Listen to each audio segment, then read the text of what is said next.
And welcome everybody to University of Tampa Baseball. This could be the last game we will broadcast this year as the Tampa Spartans and the West Florida Argonauts are in the Super Regionals Game 2. Tampa won yesterday.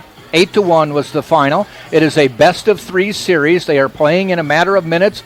If a third game is necessary, with a West Florida win today, they will play tomorrow at 1 o'clock right here on this field. Hi, everybody. Jack Ike along with Taylor Stolworthy.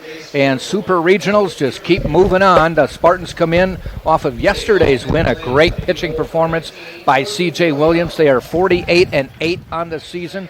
West Florida now 36-20 on the season. And a couple stellar pitchers will take the mound for today's game. The Spartans will have Skylar Gonzalez on the mound. 9-1 record on the year. Last year's Division II Pitcher of the Year. On the mound for West Florida is Dalton Neuschwander, and he comes in with a 9-3 record, and he has been the ace of their staff for most of this season. So will they keep the score down and small ball will take place? We'll see. It's coming up in a matter of minutes. Spartans will be the visiting team for today's game, as the switch from yesterday, when they were the home team, they flip-flop every game. And we will get ready for the start of this game. They're doing the starting lineups for today's game now already. We will have the national anthem, and then we will be underway. Umpires have already taken the field, have met at home plate, talked to Joe Urso and Mike Jeffcoat, a couple legendary coaches. Umpires for today's game, Ray Parrish will be behind the plate. John Bennett at first, Kevin Flay at second base, and Nate Starr will be at third base. 4 umpires for NCAA tournament games. Spartans come in, as we mentioned, with a 48-8 record. Got through the regional play last weekend. Had to play 5 games. Had to beat Mississippi College on Saturday afternoon and Sunday afternoon to move on to this Super Regional. West Florida had its work cut out for it as well. They were the 3 seed in the Florida Southern Regional, and they had to beat Florida Southern back-to-back games as well to advance. So both teams had to play 5 games over last weekend to get to this point. Tampa, as we said, a winner yesterday. C.J. Williams went 8 solid innings for the Spartans to pick up the win. Ryan Stefiuk coming in the 9th inning and shutting the door as well. Spartans got a couple long balls. Braden Woodburn keeps his hot bat going as he put one out. J.D. Urso with a double drove in a couple runs, and the Spartans took the lead early and never gave it up to hold on for the 8-1 win. Not quite as climactic or dramatic as last weekend's 9-8 10-inning thriller against Mississippi College, where the Spartans trailed by that same 8-1 score and came back to win 9-8. First pitch coming up in seconds, but first we will have the national anthem.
Teams getting ready. It looks, Taylor, like it's another Count the Clouds day here in Tampa.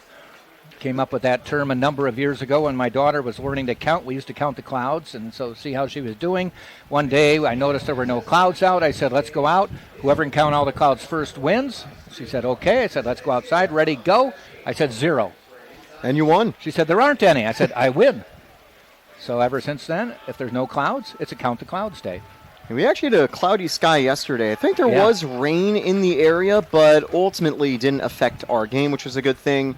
But I don't think we'd mind if there was rain throughout the weekend, given that we could definitely use some throughout the area. Oh, definitely in drought-like conditions. Hurricane season, by the way, starts June 1st here in Florida. So I have a feeling we will eventually get some more rain. Yes. But hopefully not as much from the Atlantic, Just personally. need a couple of feet all in a weekend. Yeah, I know as well. Tampa did get lucky, didn't severe, incredibly hard impacts from the recent hurricanes that hit Florida last year, but there was some flooding throughout some of the dorms and Tampa itself. It could have been worse, and we're thankful that it wasn't, but, I think we just got to brace for another tough hurricane season, and especially for our friends West Florida and Pensacola as well. Yeah, Pensacola tends to get hit head-on with most of these hurricanes. I work up in Pasco County, which is along the Gulf Coast, and they were hit really bad last year. The back-to-back hurricanes caused 2 problems. The first one that came in, Helene, didn't hit directly. It was about 50 miles offshore, but had a tremendous storm surge of about 10 feet high and flooded out anybody who was within about a half mile of the ocean or the Gulf. And then 2 weeks later, a hurricane went directly over the county, dropping about 2 feet of rain. And when the normal flow of water is to follow the streams and rivers out to the Gulf of Mexico, they tried and they said, wait, there's already water here from 2 weeks ago. I have nowhere to go, so I'm just going to flood every property I run into. So it was really devastating last year up in areas bordering the Gulf of Mexico. Neuschwander on the mound.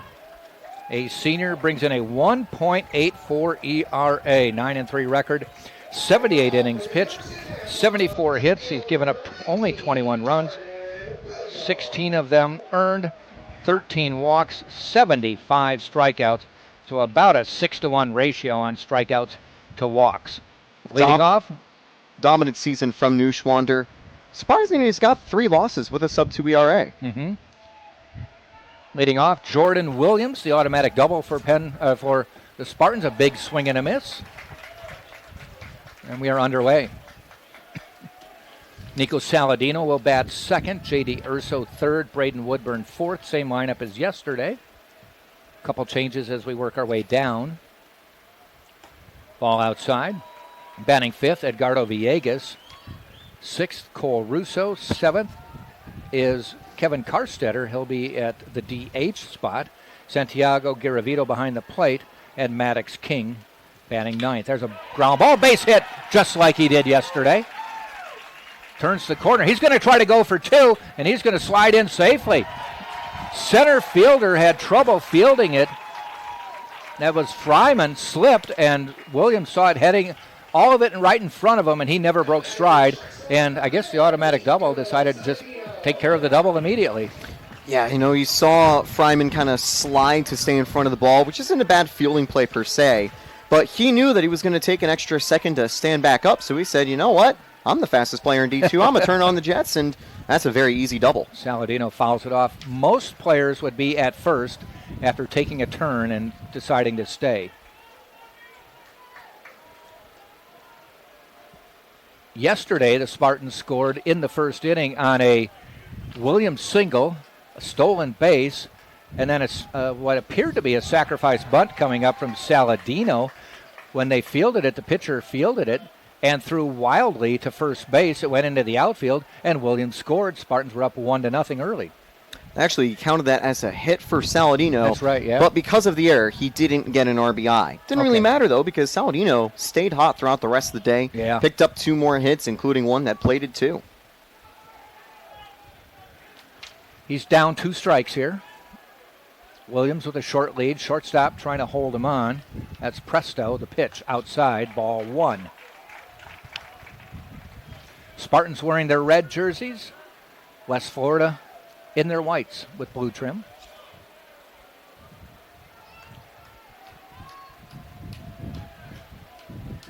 A look back, the pitch. Swing and a miss. Saladino, though, goes down. He went after one high outside. That'll bring up J.D. Urso. You know, if they were worried about another potential bunt from Saladino, the best way to deal with it, a quick strikeout.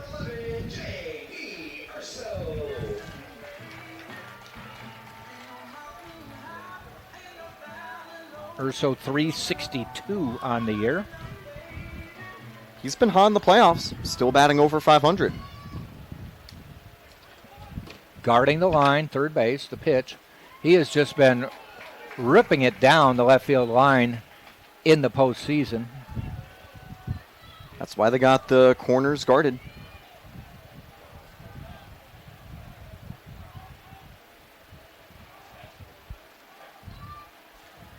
Williams waits, goes back, swing and a miss. Neuschwander seems to bring it pretty well on the fastball. That might be his strikeout pitch.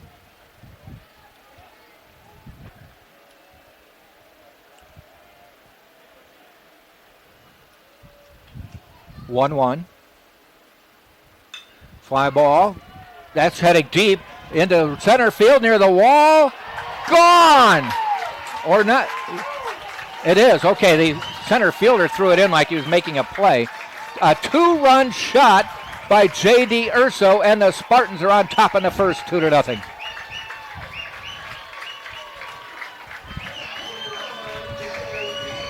I got faked out by the actions of the center fielder, Fryman. Played it like it was off the wall. That one had some carry to it. Didn't seem like it was going to be a home run ball. I thought that would drop to the gap to give Tampa the lead, but that went a little bit further. Once I saw Fryman turn around and head for the wall, I thought, uh-oh, this might go. Is the wind blowing to right center field? Yes. That probably did it. Braden Woodburn, who hit one out yesterday at the plate. So the Spartans strike fast and early.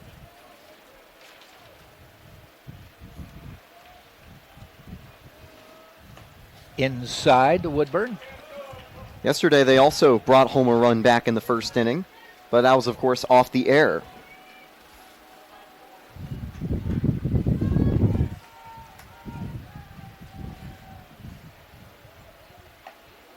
Look good. Down the middle, call strike.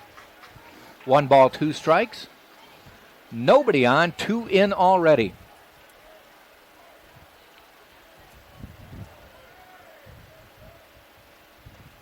Tried to check his swing, not able to. Goes down swinging. So 2 strikeouts for the 2 outs here in the first. Neuschwander playing a lot like C.J. Williams. You know, he's not shying from challenging the zone. That's what got him ahead against Saladino and Woodburn.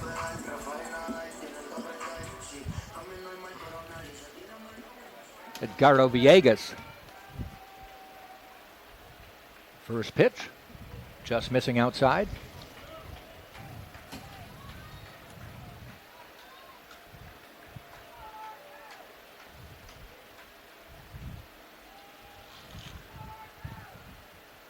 Ball, that's going to go into the gap. That'll go for extras. 1 hop to the wall. Villegas, is he going to try for 3? No, he puts on the brakes and comes back.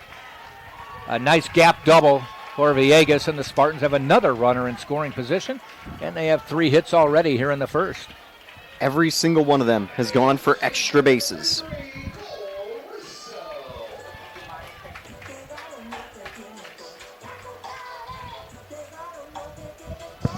Brings the first baseman Cole Russo to the plate.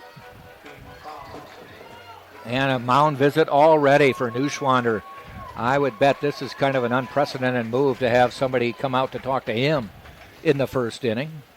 You know, it's definitely not going to be leading to any bullpen change. No. Neuschwander is this team's ace. He has been the guy they can rely on the entire season. And the thing that's happening is Tampa's just hitting the ball where West Florida isn't. And there's not a lot you can do as a pitcher in a spot like that. It's probably just to get the team confident and ready to go. He would need to concede a lot to have any danger of leaving early.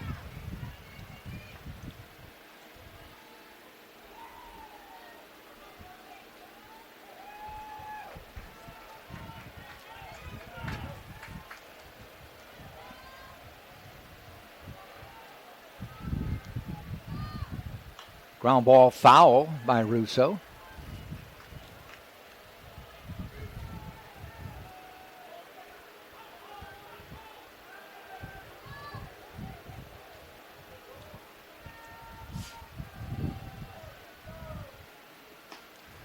That one just misses. 1-1. Both Villegas and Russo were hitless yesterday. They actually didn't get on board any of their 4 at-bats.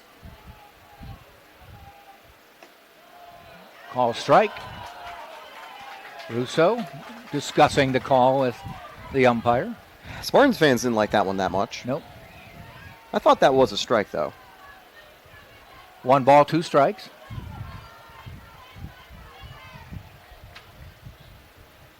Swing and a miss. Inning is over, so Neuschwander gets all 3 outs by strikeouts, but a J.D. Urso 2-run homer gives the Spartans a 2-0 lead after the top of the first. We'll be back as West Florida coming to bat right here on TampaSpartans.tv.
Bottom of the first inning we go. West Florida coming to bat, already behind in this game. Starting lineup for the Argonauts will be Alex Urias will be leading off, followed by Cade Easterbrook, Tanner Tyler batting third, cleanup spot, Brett Rowell, Brantley Willis batting fifth, Jaden Fryman sixth spot, Ben Maskin is batting seventh, Don Presto batting eighth, and Dean Holtz will be in the ninth spot. Skylar Gonzalez on the mound for the Spartans. He had a masterful game during the tournament last weekend. See what he can do this weekend in Super Regional play. Gonzalez comes in with a 3.81 ERA, 9-1 record on the year. He was unbeaten last year. He's lost only once in his Tampa Spartans career. Yeah, and that was to the Mocs earlier this season. But since then, hasn't lost again. And last weekend, gave an incredible performance against Mississippi College. Went the distance, 11 hits, 2 runs. He thrives in that clutch situation. He's pitched 85 innings this year, given up 96 hits, 41 runs, 36 of them earned, 25 walks, 59 strikeouts. He's always been more of a pitch-to-contact type of guy. He's not going to completely dazzle you with strikeouts, but I know this season he's been hit around a little bit more, but that's just sometimes how the ball is going to drop. It'll get past the fielders here and there, but whenever the Spartans have needed him to dial in a great performance, he's done just that. 2 balls, no strikes to Urias. Caught the corner there, 2-1.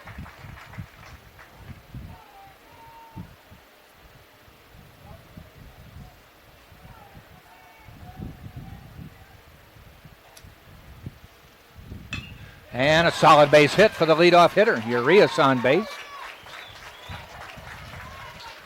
Just like Jordan Williams did, he starts out with a base hit, other than the fact Williams got to second and scored. Still a chance. Urias is speedy. He's not necessarily the automatic double, but double-digit steals this season. To the plate comes Easterbrook. First baseman, 327 batting average coming in. First pitch a little bit low.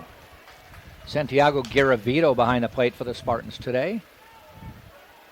He and Uruguayans oftentimes alternate most of the time Irigoyen, though.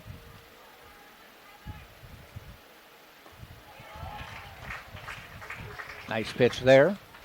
1-1. I have a feeling that the Garavito-Gonzalez connection is the reason he gets to start here. You made that note last week, yeah. Given that Garavito and Gonzalez have worked together a little more often, I think they've got better chemistry, and that's why he gets the nod here. Runner goes. Swing and a miss. Throw to second. It's going to be ahead of the throw. Ball bounds out into the outfield. Maddox King will throw it in, but Urias no chance to advance other than the stolen base. That was a good throw, but just bounced away from Saladino. Spartans defensively, Garavito behind the plate. Cole Russo at first, Braden Woodburn at second, J.D. Urso third. Nico Saladino is at short. Jordan Williams is in left, Maddox King in center, and Edgardo Villegas manning the right field spot. 2 balls, 2 strikes, man on second, nobody out. Bottom of the first inning, Tampa on top, 2-0. High fly ball. Villegas in right, coming in. Makes the catch. Runner not able to advance, and he'd have been out by about 40 feet.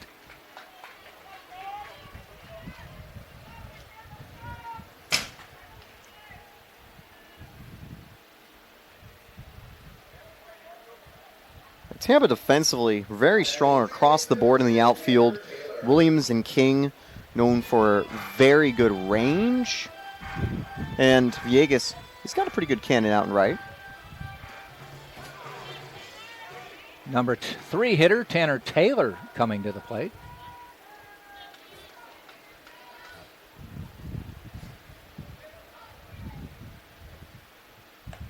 Ball just missing outside.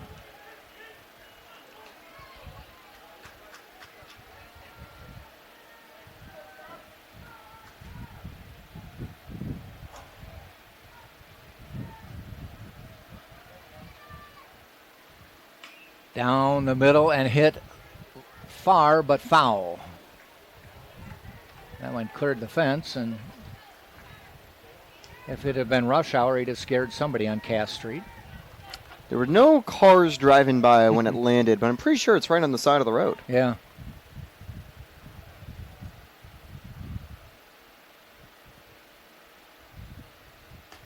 Down the middle. Strike call. This ballpark's surrounded by a couple major roads. Cass Street down the left field line and North Boulevard behind us. So I think it's a little easier to reach Cass than North Boulevard. Got a dorm in the way possibly on some foul balls. Just missing. 2-2. Yeah, you need to clear Straz Hall to get to that street. So if you go straight back, you could possibly. Very unlikely, though. You're more likely to hit it onto Pepin Stadium. Yes. Right across the street. Swing and a miss, strike 3. Put that one on the outside corner, and it was a long reach for Taylor, and he couldn't get it. 2 down. Brings up Brantley Willis to the plate. It took Skylar Gonzalez until the 7th inning for his first strikeout against Mississippi College. He picks up one here with a runner on second. But as you mentioned, he was just letting him hit it, and the Spartans were fielding it. Willis, the lefty, waits. Swing and a miss. He went down for that one, couldn't get it.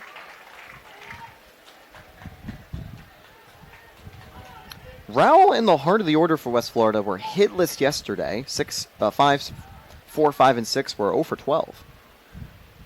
Brett Rowell, the cleanup hitter. Ground ball, fielded by Roos, so he's going to toss to Gonzalez. Steps on the bag, inning over. So they get a leadoff base hit. He got to second. That's where he remains. We played 1 inning. It is Tampa 2, West Florida nothing. Tampa coming up top of the second. Right after this on TampaSpartans.tv.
Stealing our stash? Mm-hmm. You need some down there, yeah. Mm-hmm. Hopefully they're cool enough for you. Mm-hmm. Okay. Mm-hmm. Second inning we go. Spartans on top. Leading off will be Kevin Karstetter for Tampa. He is the DH. Oftentimes, most of the time, when he starts, he's the third baseman. J.D. Urso holding that spot down today.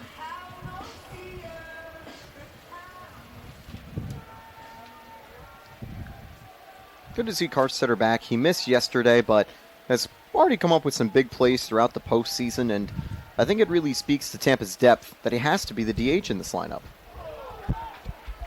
And first pitch will send him to first base.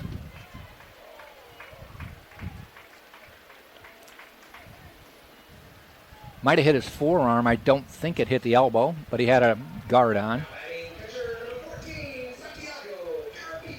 The catcher, Garavito, coming to the plate now for Tampa.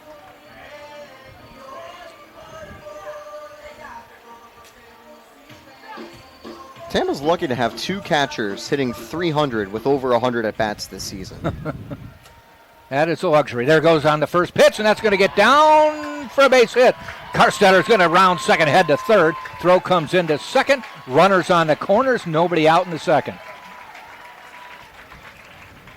We've said this all year. Tampa will make you pay for a mistake on your part, and a hit batter is now standing on third. Yeah, and that's the thing. If you don't have good command against the Spartans, things can get ugly quickly. Neuschwander has had great command this season. Only 13 walks entering today. Yeah. And he hasn't really fallen behind anyone in any deep counts. He actually got ahead quickly for all three of his strikeouts, but just missing inside, hitting Karstetter, and he's in trouble. There's a good bunt. That's going to goes foul. I was going to say that was going to easily score a run. This is also a situation where Joe Urso's known to send the runner on first down to second. See if he can draw the throw. They tried a squeeze play against Albany State earlier in the playoffs. Mike Valdez kind of got caught in the middle of no man's land there, but reached home on a bad read from third base. I think Urso's trying to do that here.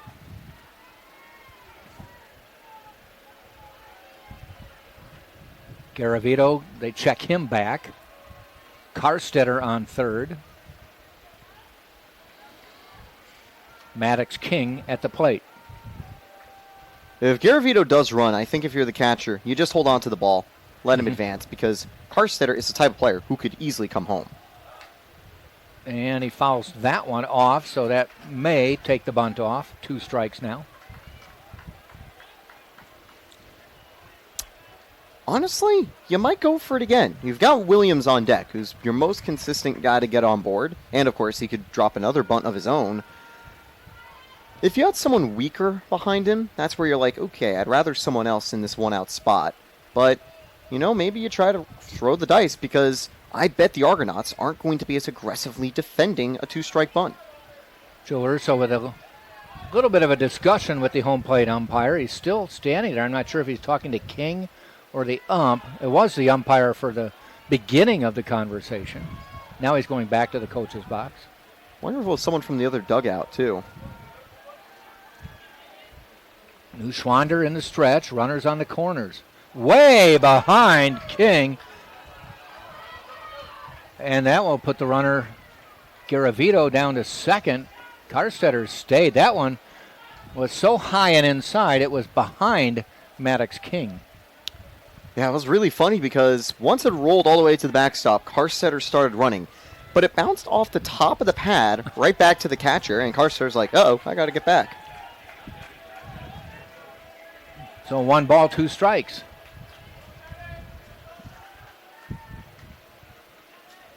Ball outside, 2-2.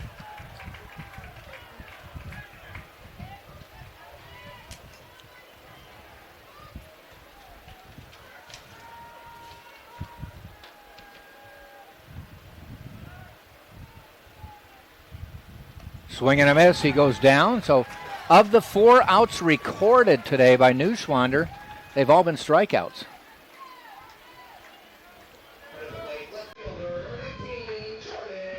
Problem is, from his point of view, he's had a hit batsman and given up 4 hits. Yeah, when you've got 4 strikeouts as your 4 outs, that means you're surrendering a 1,000 BABIP. Every single ball that gets in play for the Spartans has led to a base runner or something more. Pulled in at third for Jordan Williams. Opened the game with a base hit and scored. First pitch, call strike, looked like a curve. Yeah, good to open with the slider if someone's expecting fastball. Neuschwander's fastball's been very good today.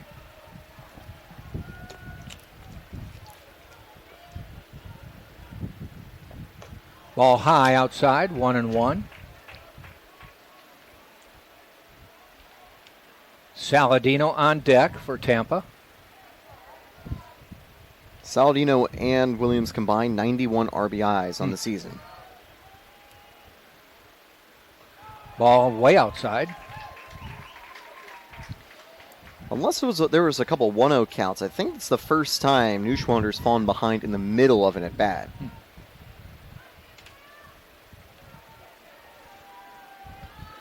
2-1 on the way. Way outside, 3-1.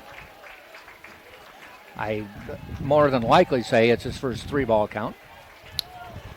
You know, I don't mind this situation if you're West Florida. Walking Williams, even though it's very hard to get him out on a double play, isn't a bad idea because you get a force out at home.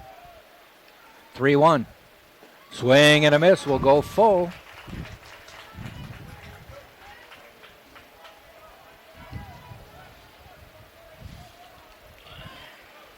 Williams very deliberate in his batting stance, his approach to the plate, but then he's just takes off when he's on base. 3-2 count. He steps off the mound as the pitch clock was down to 3. Stepped off the rubber anyway.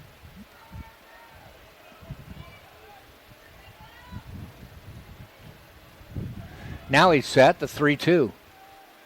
That one misses outside. Bases are loaded for Nico Saladino.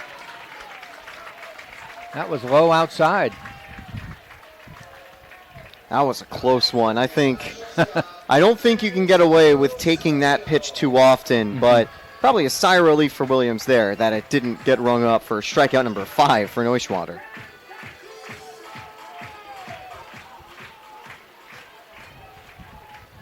Saladino now, bases loaded. He struck out in the first. Ball 1 here.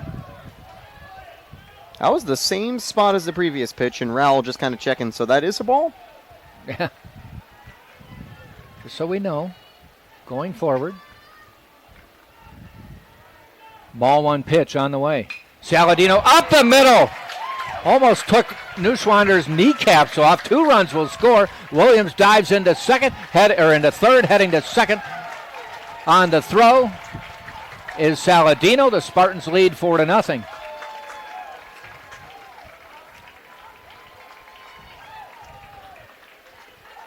Neuschwander had to dance his way out of that one. Right back up the middle.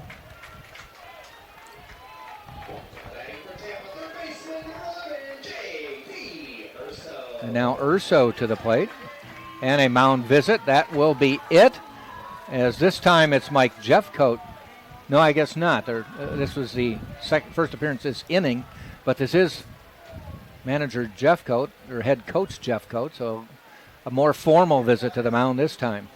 They'll have someone stretching and tossing in their bullpen. And while West Florida definitely do need to have a short hook in terms of fighting to keep their season alive, Neuschwander is their best arm. If he's not able to get them through these innings, realistically, who else can? Yeah. So that's kind of the really rough situation. When you're in Game 3, you can make it a bullpen day, start with your closer, and do it. We kind of saw Tampa almost do that for Game 7, or actually it was I'm pretty sure Game 7 against Mississippi College. They opened up with Jacob Fletcher. They were aggressive. They got a lot of great innings out of their bullpen guys. You can't really do that here if you're West Florida, because you've got a top pitcher in the nation still on the mound. Runners now second and third. 1 out. Ball low.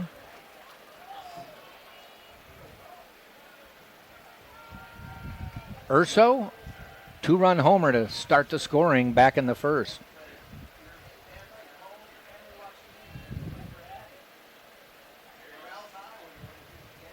Swing and a miss.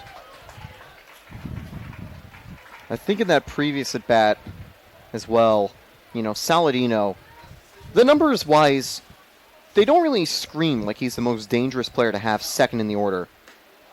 Strike call. But he is very consistent, and he can deliver big plays like that.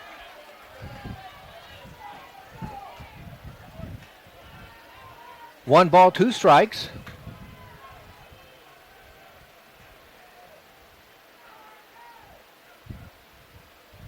Ground ball coming to short, and he bobbled it.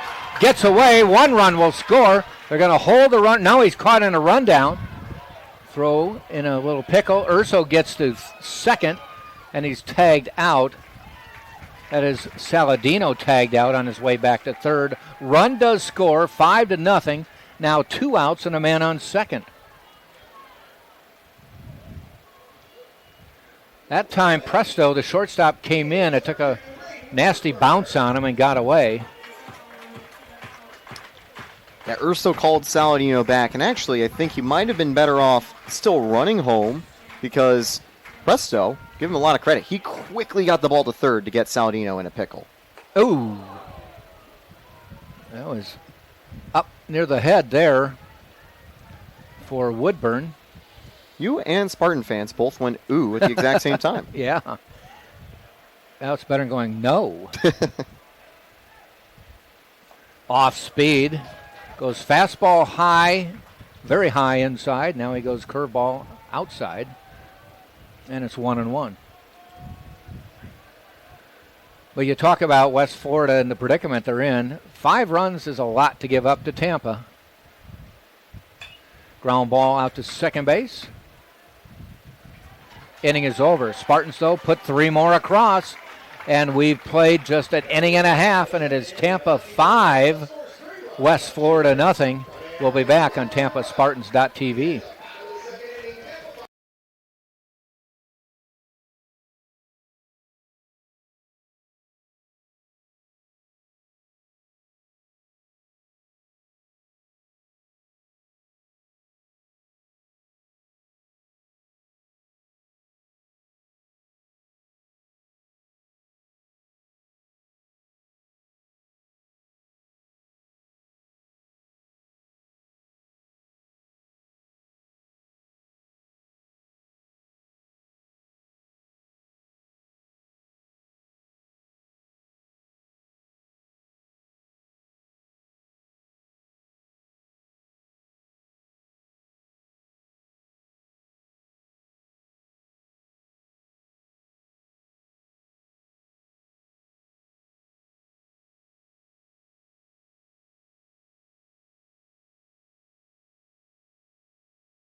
Bottom of the second, Skyler Gonzalez back on the mound for Tampa after getting through the first inning. Gave up a hit to the leadoff hitter, and then that was it. He did get to second on a stolen base.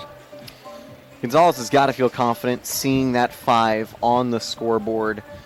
When you get a lot of runs behind you in a big game like this, it just gives you the motivation to keep doing good on the mound. And I think if West Florida was able to generate some offense here, maybe they start like a solo shot to start the inning or something, that's not going to completely shake your confidence because you see, oh, I still got 4 more behind me. Let me keep grinding for outs. Brantley Willis to the plate.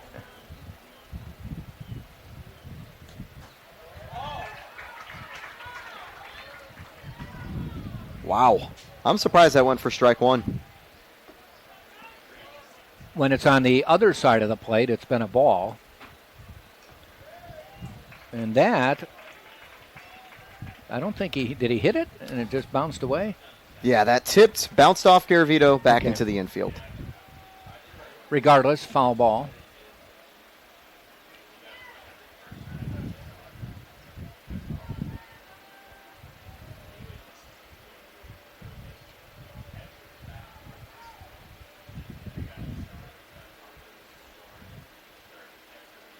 And the pitch. Fly ball. Right field. Villegas in stride for the out.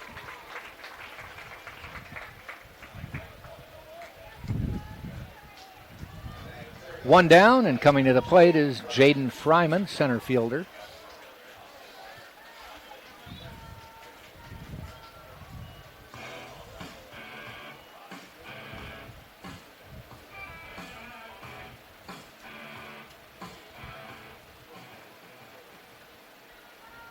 Gonzalez fires. Ball hit out into right field again, chasing back near the wall. Now he comes in and makes the catch in front of the warning track. Villegas, a couple outs this inning, out in his right field spot. And I think there's a little difference between Gonzalez and Neuschwander. You know, Neuschwander's a high-power, high-stuff guy, but his aggression has also led to players kind of squaring up a little more cleanly on his stuff. Gonzalez, a little bit more finesse. He's a little drawing weaker contact where they're flying a little bit less far. Still some good hit baseballs, but not enough to get down. Ben Maskin, third baseman at the plate. And that one just misses low.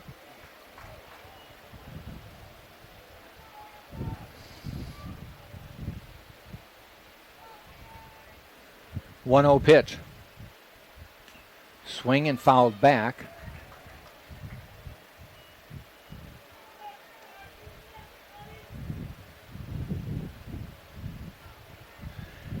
I always note when balls are hit foul and the on-deck batter retrieves it. You would not ever think of seeing that in the majors. Ground ball, Saladino. Up high, did he get back? He did, and got the out for the third out of the inning. Russo had to go upstairs to make the catch, came down in time, and that will end the inning. We played 2. Tampa 5. And actually, there's still a little discussion going on about whether he came down in time. First base coach was lobbying, trying to offer a defense, but we move on. We're in the bottom of the second. We head to the third.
Spartans come to bat, top of the third.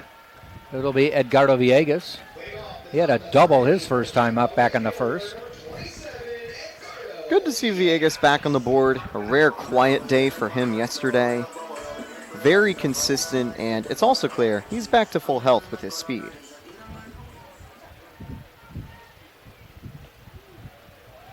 Spartans with 5 runs, 5 hits already.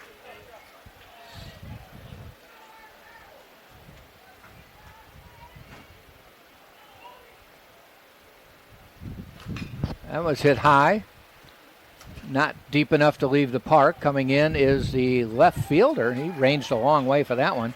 That's Urias. 1 out.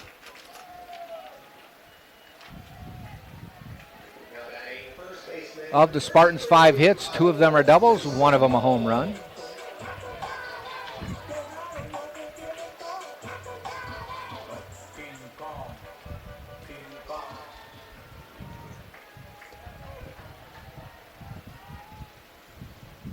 That one is hit deep, going back toward the wall, way back at the wall. Home run. Cole Russo said, I'm not wasting any time. Give me that first pitch down the middle, and I'm hitting it out.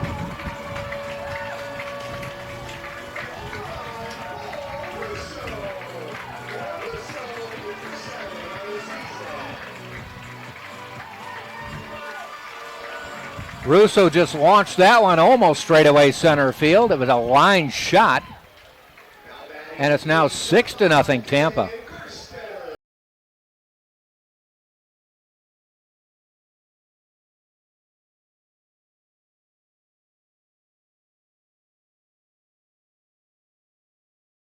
Plunked in the shoulder. Yeah, he saw it, and it also hit him.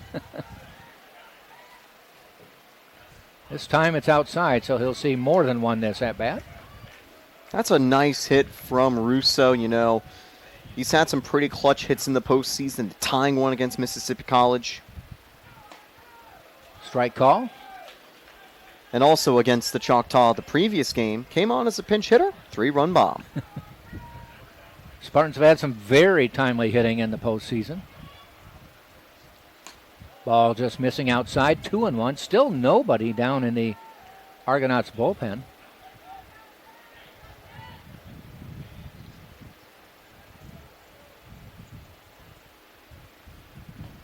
Ball low. 3-1 now to Karstetter. You mentioned the bullpen. I think plain and simple, your season ends or continues with Neuschwander. You don't make a change.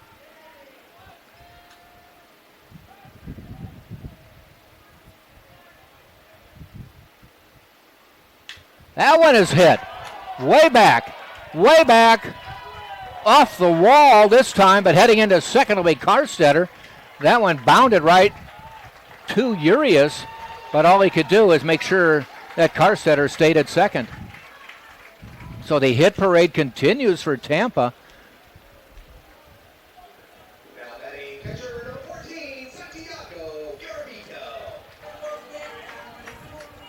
So now man on second, one out. Garavito at the plate. Ball inside. Entering today, Neuschwander had only given up 18 extra base hits on the season and just 1 home run. He's already given up 5 in this game. Yeah, 5 extra bases, 2 home runs.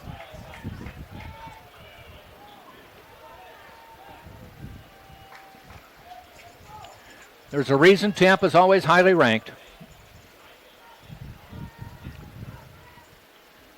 I think it's also interesting to know Neuschwander just came off his strongest start of the season. He went 8 innings, he gave up 2 runs, but got 13 strikeouts against the Mocs. Not to say he hasn't been striking people out today. He's had 4, and that was his first 3 outs of the game. He retired 3. Discussion between the home plate umpire and Coach Jeff Coate.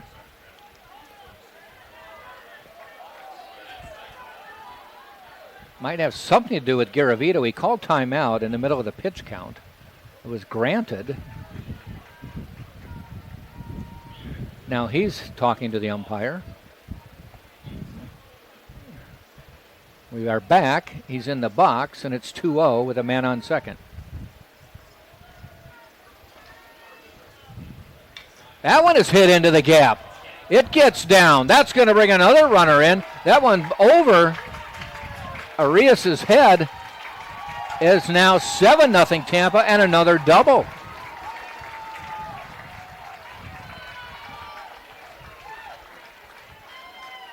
That is extra base hit 6 in this game.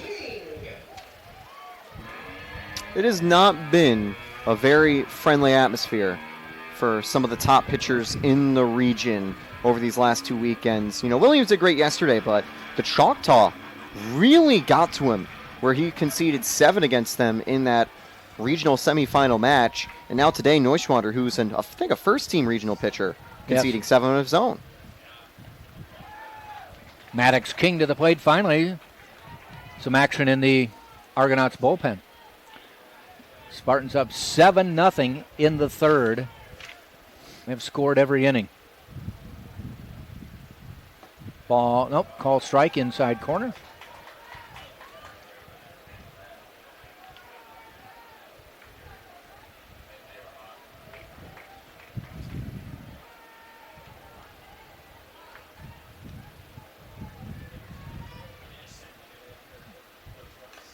That one's fouled back off of Rowell's face mask. I like the interaction between him and Parrish. It bounces off, and Parrish looks down and he's like, "Are you okay?" And Rowell's me like, "Hey, I just need a ball." Yeah. Let's keep this game going. 2 strikes on Maddox King. He struck out his first time up. Hits one foul. Just enough to protect the plate there.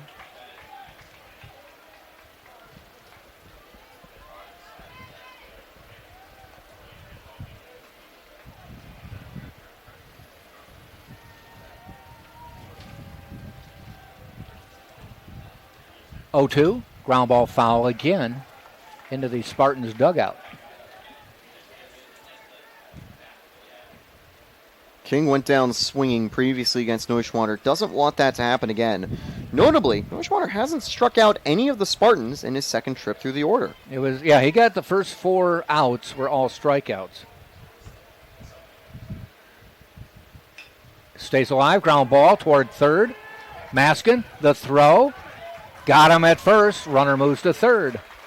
Close play. Nice job by Maskin. I think Williams could have beat that out, but Maskin fielded that where he would have gotten, I think, 90% of base runners on that play. Great job fielding. Yep. Well, Williams had he batted left-handed, would have had a 2-step start, and he's fast, and he'd have been dusting himself off by the time that throw made it. And here he is. 2 outs. Ball low. Garavito on third.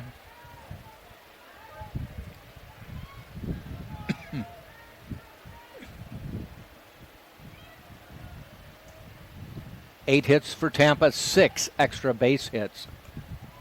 Strike call.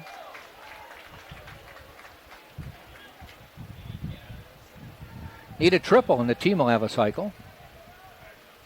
The team usually hits for the cycle, I think, in big scoring performances like this. Ground ball goes foul. I would like to see that stat, though. How many team cycles have there been this season? Mm-hmm. I'd imagine it's probably the same amount of triples. Pretty close, yeah. Because in a game where you get a triple, you're probably getting a home run, double, and single. Mm-hmm. You pretty much get a single every single game and a double every single game. The pitch. Outside. And even though Tampa doesn't have any crazy good home run hitters, Urso leads the way with just 8. They get him about once or twice per game. Swing and a miss. That'll end the inning. Williams goes down. Spartans put 2 more across. 3 more across. 2 runs, 3 hits. 2 runs, 3 hits. There we go. And 1 stranded. 7-0 is the score. We head to the bottom of the third, and we'll be right back on TampaSpartans.tv.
Bottom of the third, Tampa on top 7-0.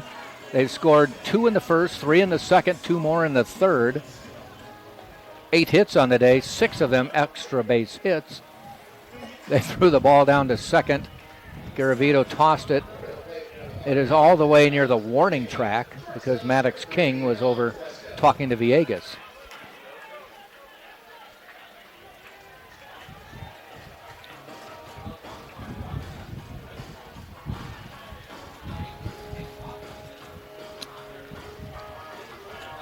Dom Presto will be leading off, number 8 hitter.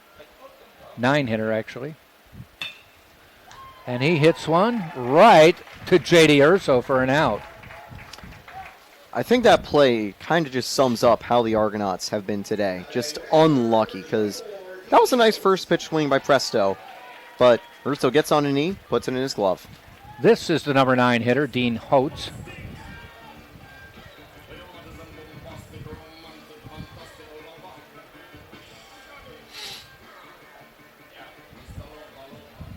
Gonzalez with a long look in, now sets and fires. Holtz looks at one inside high.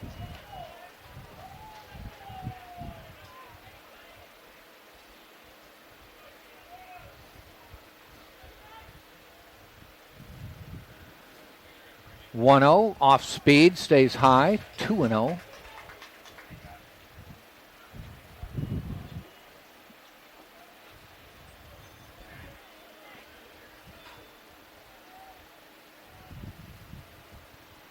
And ball 3 low outside.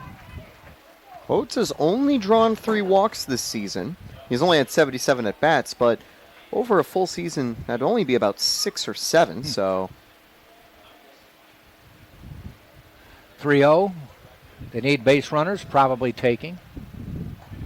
And he gets a strike call. I think you keep taking here. Wait till the second strike. Yeah. And it'll also add another pitch to Gonzalez. You'd love to try to not let him go the distance again. 3-1. Fouled off. That one fouled off his foot. That's got to sting. Yeah, not wearing any guards. So it's a full count now. Still trying to walk it off. Hits on the top of the foot. All there is bone there.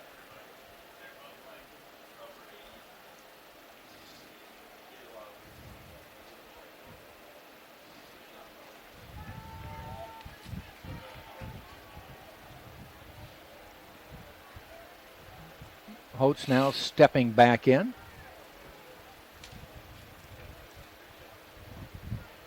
And the pitch. Ball hit out into right field, falls in for a base hit. So Holtz with a base hit with 1 out. Second hit off Gonzalez today. It was Arias who started the game singling, then stealing, but getting stranded in scoring position. And Urias comes to the plate.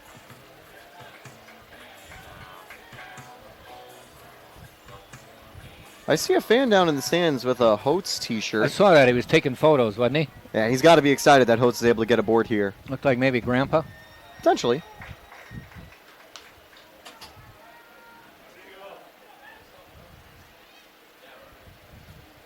Urias opened the game with the base hits. As Taylor said, stole second. Stayed there.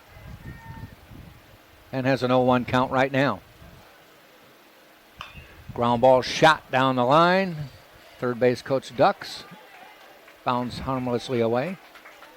By the way, the fan we're talking about is right next to Garavito from this camera. If you look to the left, Right behind. from our stream camera, Yes. right behind him. And he's got a great view if Holtz decides to try to steal. That would be a great action shot from behind home plate. Yeah, and he's got quite the lens on the camera. The pitch, ground ball. Oh, fielded by Gonzalez. Gets one, relay, double play. The inning is over. Gonzalez fielding his position well. Snagged that one on the bounce. Threw it to Saladino. Relayed to Russo. 2 outs. Inning is over. Tampa will be coming to bat in the 4th, holding on to a 7-0 lead on TampaSpartans.tv.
Top of the 4th, Tampa coming to the plate.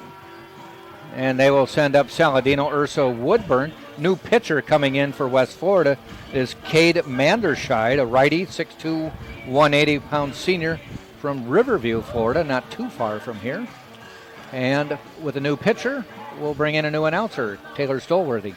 I wonder if Manderscheid was being set up to be their Game 3 starter potentially. 4.21 ERA, a 5-3 record. Him and Grant Adams have been the two guys that are kind of that SP3 role for this team throughout the season. Neuschwander, the ace. Heath, kind of the SP2. But Manderscheid, pretty active on the mound. And had a good season, too. 59 strikeouts and 9 walks over 68 innings. He'll be looking to keep Tampa quiet right here. First pitch, strike on the corner, 0-1. It's Saladino, Urso, and Woodburn due up. And a good day for two of those three. Woodburn, uncharacteristically quiet. 0-1 for Saladino. Outside, 1-1. Neuschwander done after 3 innings. Gave up 8 hits, 7 runs, 5 strikeouts, though. But this was the first time Neuschwander couldn't make it through 5 innings this season. That excludes his bullpen appearances, where he had scoreless frames in his 3 appearances.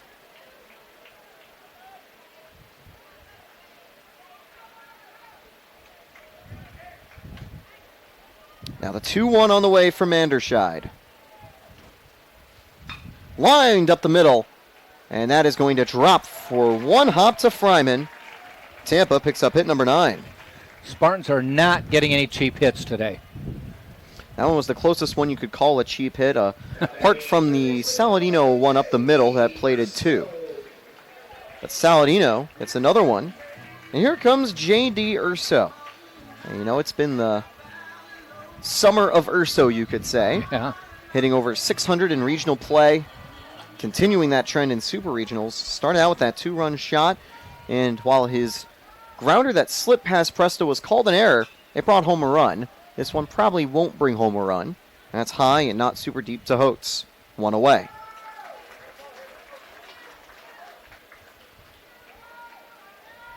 JD didn't waste any time, went after the first pitch.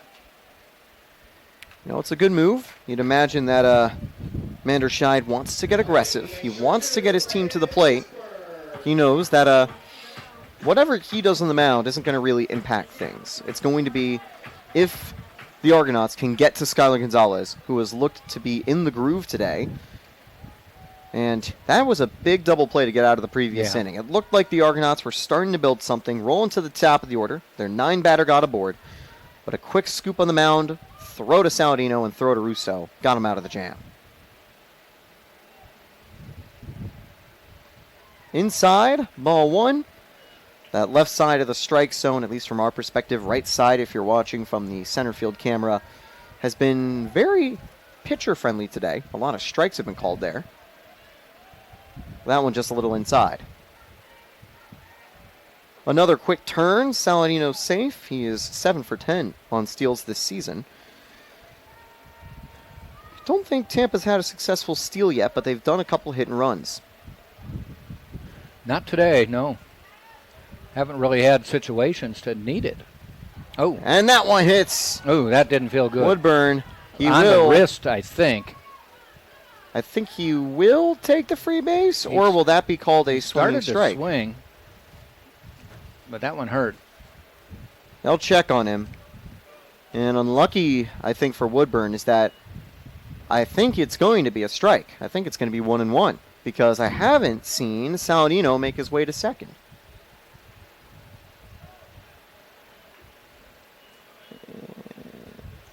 And there he goes. Okay, so it is a hit by pitch. Okay. Now, can Woodburn stay and continue playing?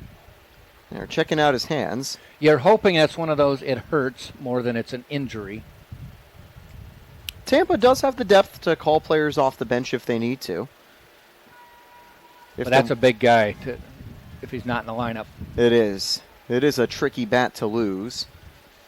And the problem is as well, your first reserve infielder, Karstetter, is at the DH position. So if you shifted him to third and Urso to second, you'd have to work around batting the pitcher.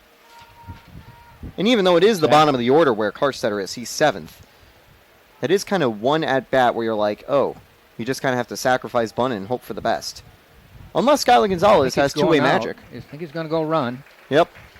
Like I said, you're hoping that's more it just hurt in the moment. Might have to take some ice tonight. You hope when it hits you on the wrist or the hand, a lot of little bones there. Yeah, the hands can be fragile. He's got his sliding mitt on too, so we'll see who's going to put his hand to the test and be aggressive. For now, it'll be Villegas. Ball 1. 2 left-handed bats in a row. Not the ideal spot for Manderscheid. But he also has a double play opportunity, potentially. And he falls behind, 2-0. I count 1 cloud in the sky out in left field. Well, I didn't know we were in a contest. Yep, I win. Oh, man. Here comes the 2-0. And make it 3-0. Neuschwander didn't fall to a 3-0 count in his outing. I think he only had 2 or 3 3-ball counts in period. He had 64 pitches. 40 of them were strikes. Problem is Tampa responded with some strikes with the bat as the count goes 3-1.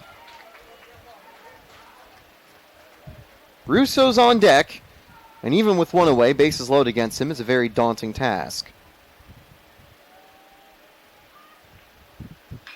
Hit down the line to first. They'll turn and get the out at second. The throw to first, not in time. The pitcher tried to cover. Manderscheid a little bit late. Nice job, though, by Manderscheid to not let that ball get past him, though, because the runner on second, Saladino, worked his way to third and was looking for the opportunity to score. That fielder's choice moves Villegas to 1 for 3 today. Puts Saladino at third. An Urso hit or maybe a badly placed wild pitch could bring home a run. Tampa has scored in each of the first 3 frames. But Manderscheid now has 2 outs. Swing and a miss. Slowed it down. Get a 2-home run day. Don't blame him. 2 home runs would be nice. Russo went down swinging in the first. And brought 2 home swinging in the third. 1 home swinging in the third. Another quick pickoff throw. If they send Villegas, it's a risky play to throw it if you're the catcher. If Raul sends it to second, that would open the door for Saladino to run home.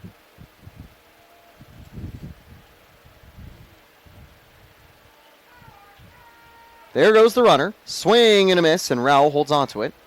Actually, did he tip it? Yeah, yes, he did. Yeah. Didn't hear the tip of the bat, but it did clearly just kind of ricochet. And that sends Villegas to first. Saladino didn't go anywhere. And judging by the reaction, I don't think Raul would try to throw it to second. And I think that is the right call. Rolled on the ground, and this will end the inning. Barring the first baseman slipping and falling, he stays on his feet, side retired. Tampa finally doesn't score a run. They do strand 2 runners with a hit. They'll hold on to the 7-0 lead entering the bottom of the 4th. Still time for the Argonauts to try to respond.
The warm-up wrapping up for Skylar Gonzalez. He is ready to complete his 4th inning on the mound. Tampa with a 7-0 lead here in the second game of the regional finals. This could be the final home game for the Spartans this season. Should they win, they'll be traveling to Cary, North Carolina. They might be the first team to make it to out of Super Regionals.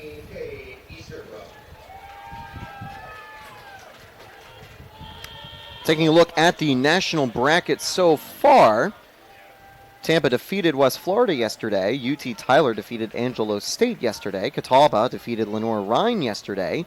Northwest Nazarene defeated CSU-MB yesterday. Northwood defeated Indy yesterday. And Central Missouri defeated Pittsburgh State yesterday.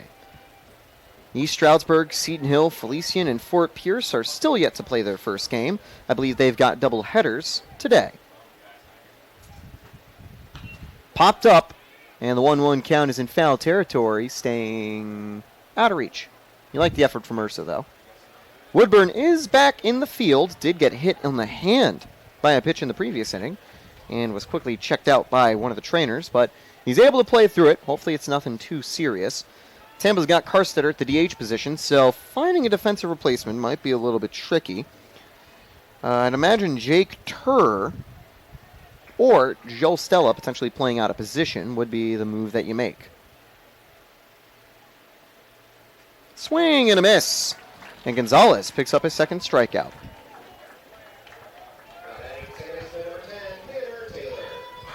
Taylor was the first strikeout victim today. Couldn't convert with a runner aboard. Tanner Taylor hitting .309, .388, .373. Carries the fourth lowest OPS in that lineup. Actually tied even with Ben Maskin. But he gets on base. As that'll be strike one. A .388 on base percentage. 16 walks, just 11 strikeouts. He doesn't go down swinging too often. So you imagine he wouldn't again. 0-1 now for Taylor. Good placement by Gonzalez. 2 strikes now. And he's ahead 0-2.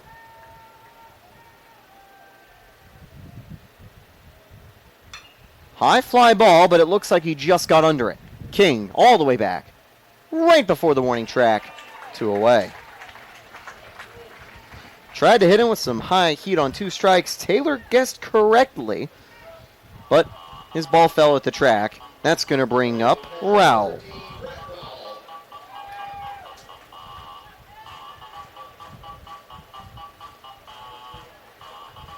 Yesterday, Rowell went 0 for 4. He's now 0 for 5 in Super Regional play, but he'll be looking to try to get the Argonauts on the bases here in the 4th. Strike one.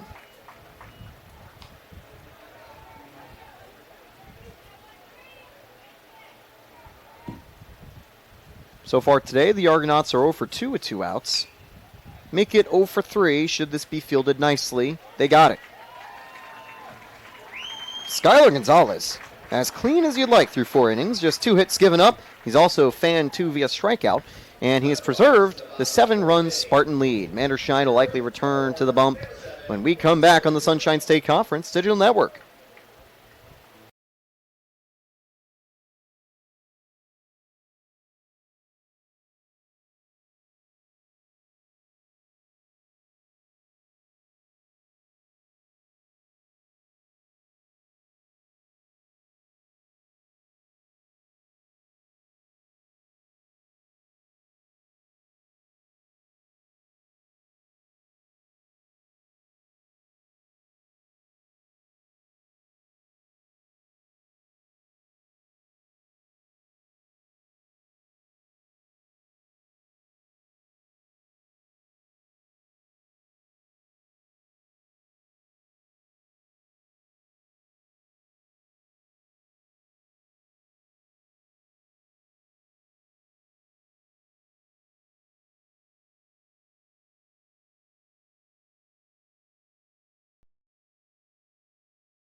The warm-up has concluded. Manderscheid ready to continue his second inning on the mound.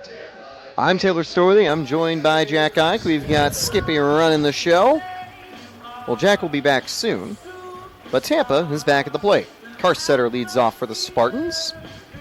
He missed the first game of Super Regional play, but I think it was safe to say that Tampa's offense did just fine without him. Shows how deep the Spartans lineup is. What a season it's been for Karstetter, coming in from Arizona State in the offseason. He has found success here at the D2 level. He is hitting over .340 this season. alongside a 400 on base, 500 slugging percentage. Not a surprise since he was slugging over 400 with the Sun Devils last year. Able to do the same with the Spartans. But he's down 0-2.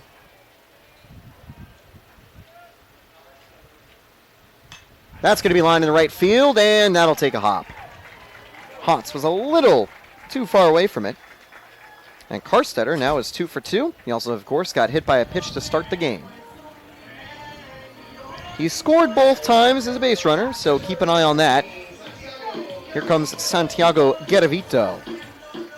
Uruguayan was kept quiet yesterday by West Florida. He did have a double back in the 8th, but went 0 for 3 alongside that. Garavito, he's gone on board twice. Runner goes! And, well, Karstetter's going to reach there safely, because that pitch hit Garavito in the shoulder. It was Tampa hitting a few West Florida batters yesterday. Nothing intentional, of course, but today it's the Command slipping up just a little bit on these hit-by pitches. There have been 3 in the game, and notably, just 1 walk given up in response as well. We saw C.J. Williams hit 2 Argonauts batters and only give up 1 walk over his 8 innings. You rarely see more hit by pitches than walks, but I guess you might expect that at the collegiate level. 2 on, no one out. First baseman playing in. There's the bunt from Maddox King. Very well placed. Fielded, throws on target, 1 away.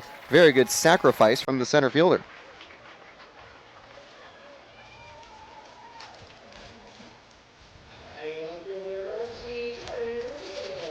Garavito to second, Karstetter to third. And now it's Jordan Williams at the plate. Here comes the automatic double. He doubled to start the game. He walked and struck out to follow. Surprisingly, he's been a little bit cold throughout regional play, but I think he's back on track here in Super Regionals. He's now had 3 hits in 7 at-bats. Strike 1 hits the inside corner. He was actually replaced with Jake Griffith in Game 7 against Mississippi College. Coach Urso didn't shy away from cycling to the bench for some of his best players in that high-leverage spot, trailing by some runs late. To keep the season alive, those are tough decisions. You take a look at the numbers from Williams. You know, he's not an easy player that you can say, hey, it's not getting him done.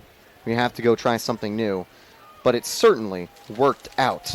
Maddox King was also replaced.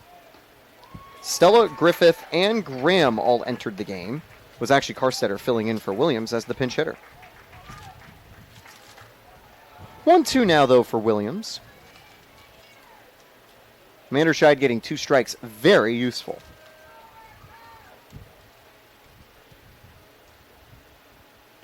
Strike 3, got him looking. First time today, a Spartan has gone down looking. That adds a second out to the tally. Here comes Nico Saladino. Saladino is trying to make a good case for himself to be a super regional MVP. Brought home 2 RBIs yesterday, going 3 for 4. He is 2 for 3 today with 2 of his own. So make it 5 for 6, or actually 7 and 4 RBIs in super regionals. Not half bad. Here comes the 0-1. Manderscheid ready to try to get out of the jam.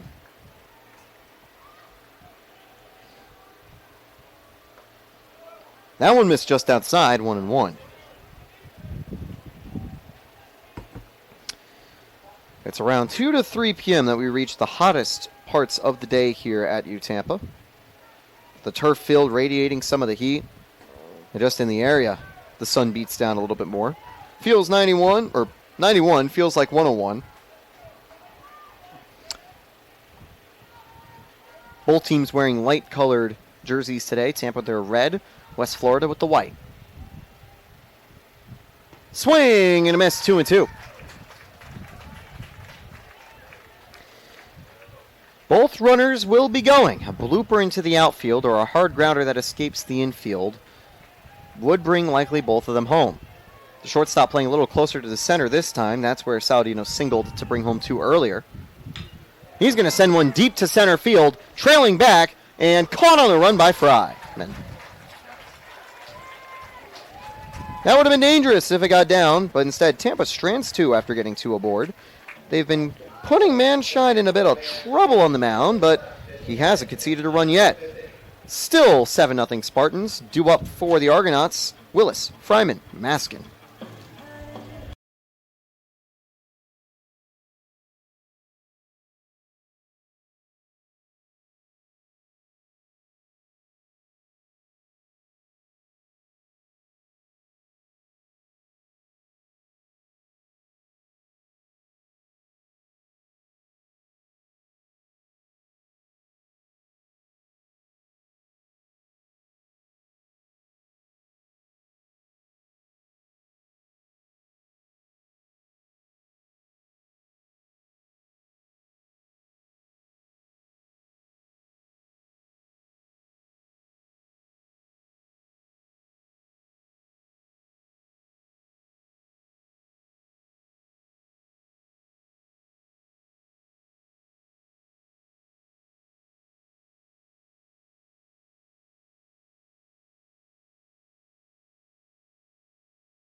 And we're back at the University of Tampa on the Sunshine State Conference Digital Network. Might be the final SSC broadcast for the spring season and 2025 year of athletics. Well, 24-25 year of athletics. It's been a good year for Tampa, the national champions of swimming. Beach volleyball, AVCA national champions for the small school division again. Lacrosse teams are both in the regional or the national semifinals or beyond. Tampa took their first win in the national championships. They now have a game at 2:30 p.m. for a chance to, I think, advance to the semifinals. And there's going to be ball 1 missing outside from Skylar Gonzalez. And, of course, great years for Tampa basketball as a whole. Both teams making it back to the tournament, despite the early loss for the men's team against, I think it was West Alabama who were second in the nation? No, it was Alabama Huntsville. Yes. The top 2 teams in the nation, unfortunately, were in the South Regional. Yes. Came down to Nova Southeastern against South Alabama. That's going to be hit to foul.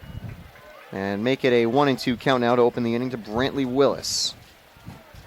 Nova Southeastern, of course, share our conference. They're always a tough foe to face. What we do in baseball, they do in basketball. Yeah. Although they have an even better home record than us. They've won over 80 games in a row at their home park. Swing and a miss. Gonzalez, a 3rd strikeout.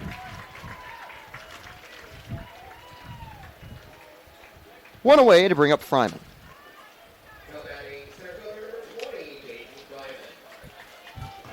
Fryman now to the plate for West Florida.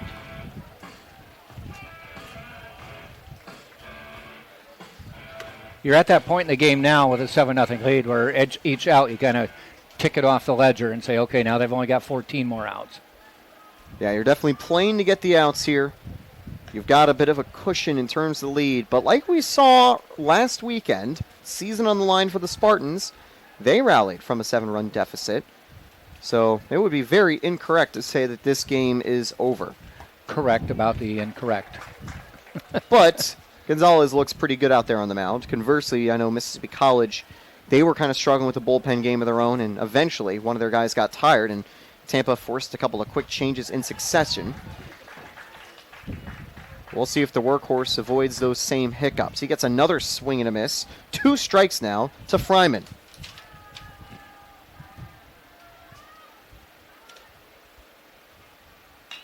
Almost got him there. He sent it foul.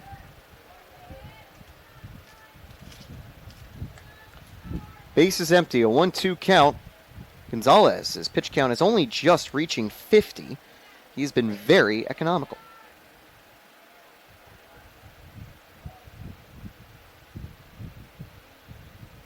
Hit up the middle. And that's going to get through. Another hit for the Argonauts. Their 3rd of the game. Here comes Maskin. First 2 hits of the game for West Florida. They just didn't do anything after that, and the Spartans were able to get out of it. A couple other games going on in super regional play. In the It's third seed East Stroudsburg leading fifth seed Seton Hill 3-1 the score in that one. That is in the bottom of the seventh. In the bottom of the fifth, number 1 seed Central Missouri leads Pittsburgh State, the number 3 seed, 4-1. And that is going to be strike one, just clipping the corner. The only other game going on, top of the first, the 4th seed U Indy has a 2-0 lead over the 6th seed Northwood.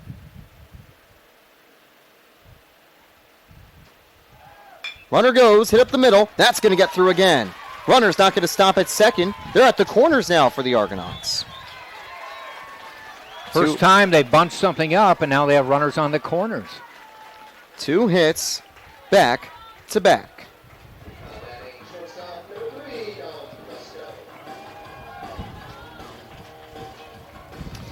Gonzalez has had 3 innings with 10 pitches or less. This is not going to be one of those.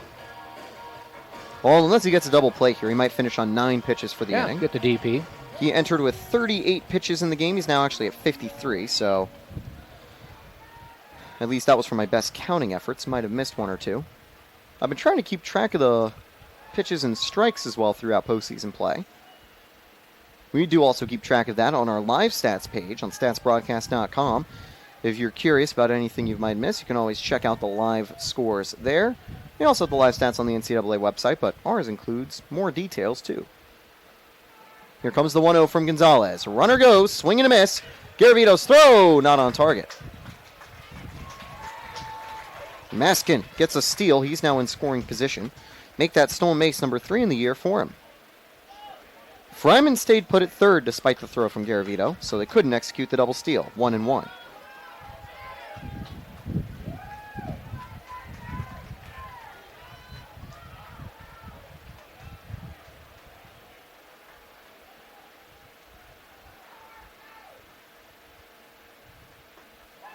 Swing and a miss. 1-2.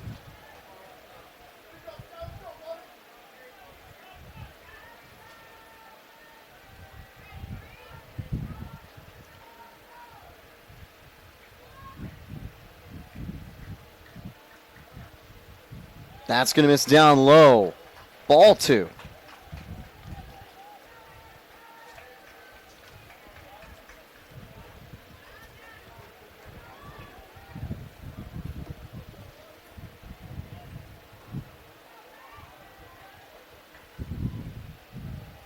Two balls, 2 strikes to Presto, 2 in scoring position with just 1 away.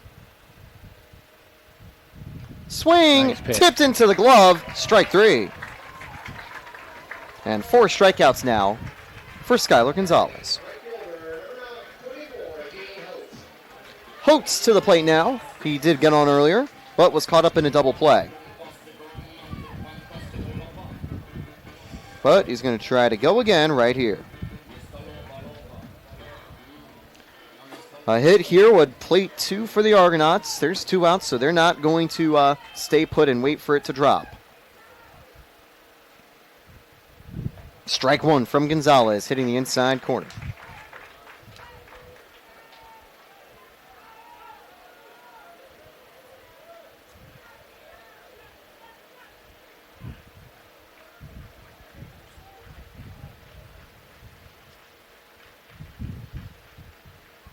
Swing and a miss, 0-2. We mentioned East Stroudsburg was leading Seton Hill. That's the first game of the Atlantic Regional. They did not start yesterday. They will play tomorrow and potentially a doubleheader tomorrow. Always tricky when you have to go into a doubleheader in a game like this.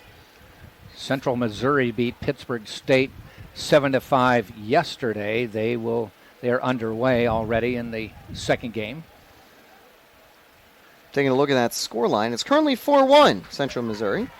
They might be able to punch their ticket to the national championships. East Regional right now, Franklin Pierce is playing Felician, and that is a first game today. Doesn't start till 3. They'll play Saturday and, if needed, Sunday.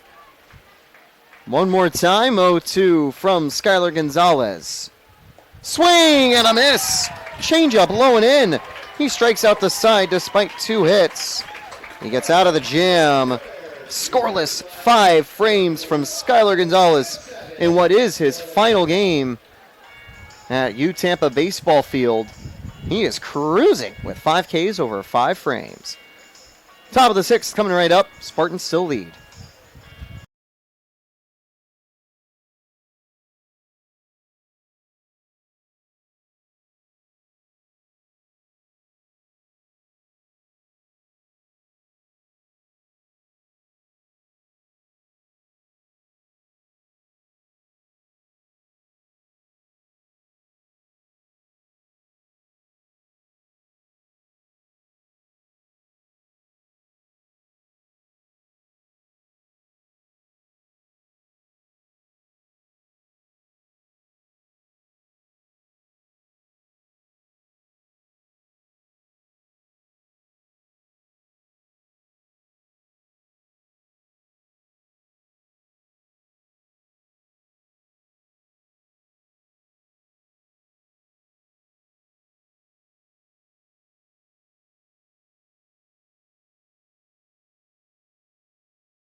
And we are back on the Sunshine State Conference Digital Network. Tampa have played 2 games at home as the away team at home throughout regional play.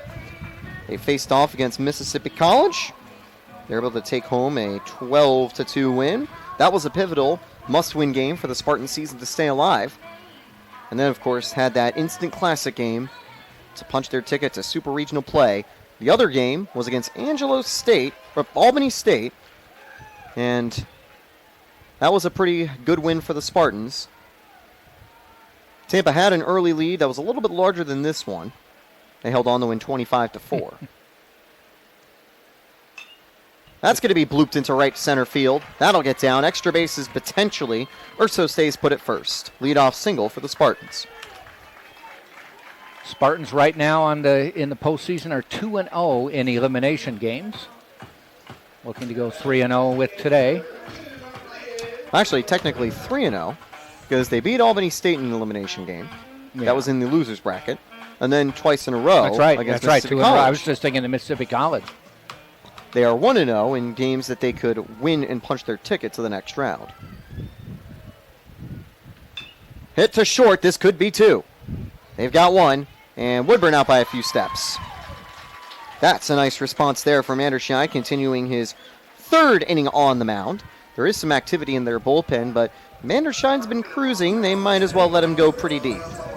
Yeah, that was just a tailor-made bouncer right to short. Didn't have to veer left or right. Just let it get to him. Took a good hop. You know, the Argonauts haven't had a lot of ground balls like that today. Tampa's been finding the spots they need to hit. So definitely feels good for Manderscheid and West Florida to get that out. Chance to end the inning here. First pitch, strike 1 in the corner. It's Villegas back to the plate. Especially since they were able to get a little bit of trouble in the base paths for Gonzalez in the previous frame. They'd love for this to be a quick inning and take us to the bottom of the 6th.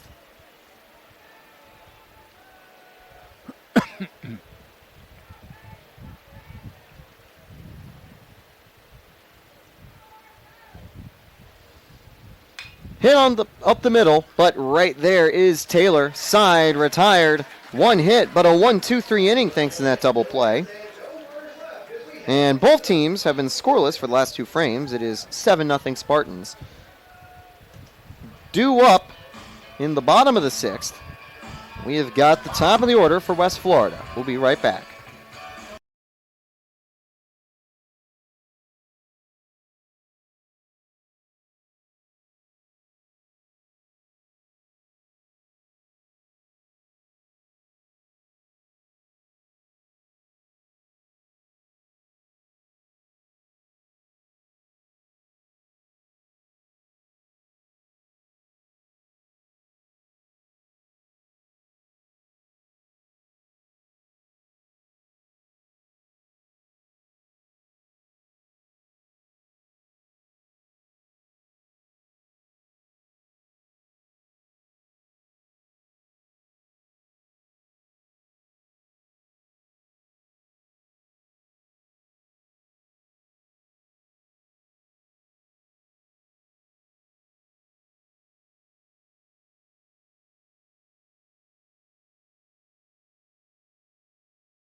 Skylar Gonzalez seeking double-digit wins once again. He's 9-1 entering today.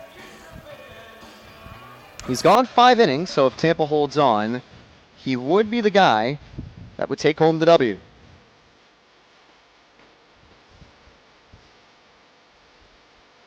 He was invincible for his first few Spartan seasons.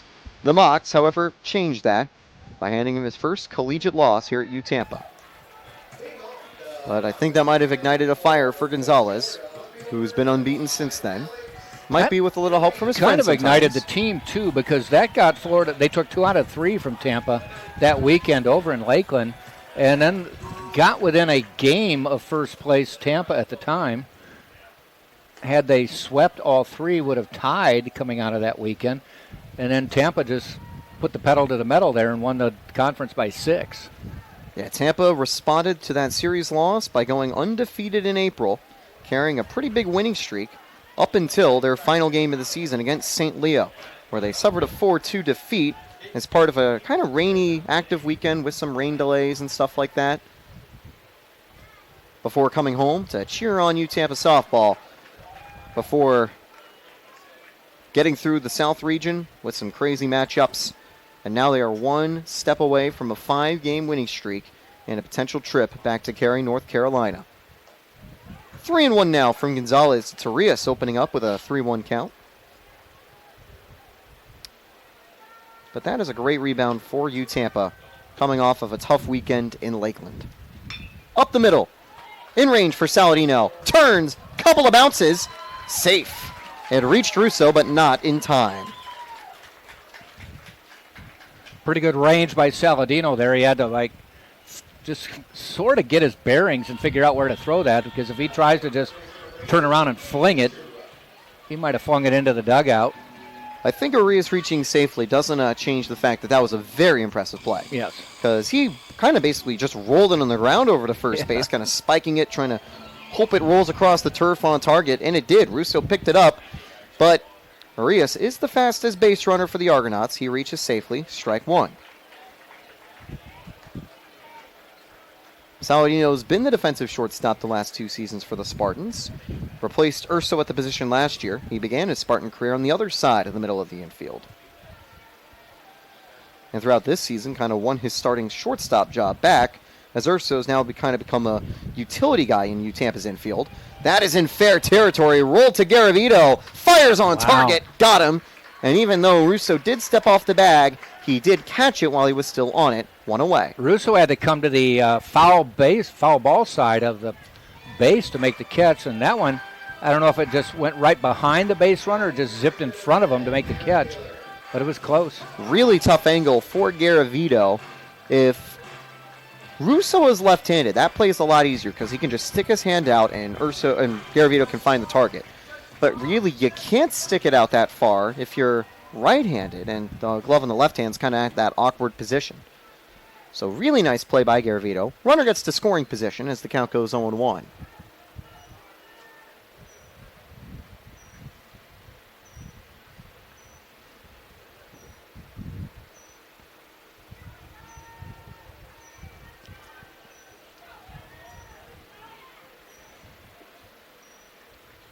Skylar Gonzalez now, the 0-1 count.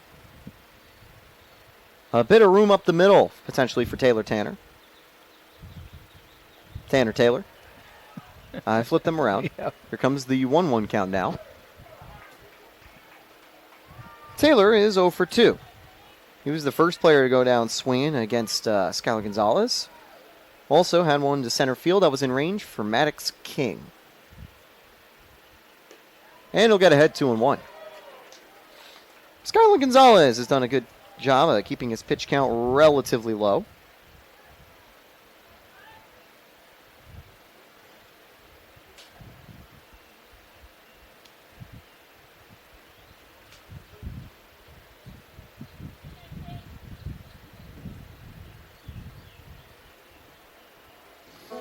The 5th inning saw Gonzalez throw 19 pitches. But weirdly enough, only 4 of them were balls. He had 15 strikes, despite some tough battles. A 1-2 count against Willis, a 1-2 count against Fryman, a 2-2 count against Presto, began the inning by striking out Hutz on 3 pitches. And now it's a 2-1 count with a runner in scoring position. That's going to be hit to short. That runner is going to reach third, but that is going to be the second out for the Spartans.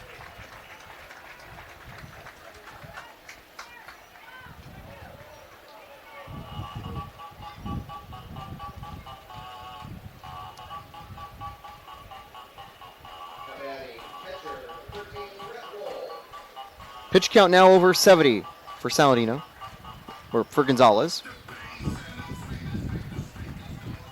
Saladino is not a two-way player, as that one's fouled back. But we did have one more two-way player kind of appear for Tampa this year, Joe Stella, taking an inning on the mound. Last year we had J.P. Gates and Anthony Nunez kind of running as batters and pitchers throughout the season, both high-leverage bullpen guys as well, come to the end of the year. And you know, Jack, Nunez has stayed on the mound with the Mets farm system. Yeah. Moved up to Double-A. And he's also playable in MLB The Show. I wonder if he'll get a Diamond Dynasty card in a future update. I think he has to reach the majors to do it. Here comes the 0-2 from Gonzalez to Rowell. Almost. Just outside ball 1.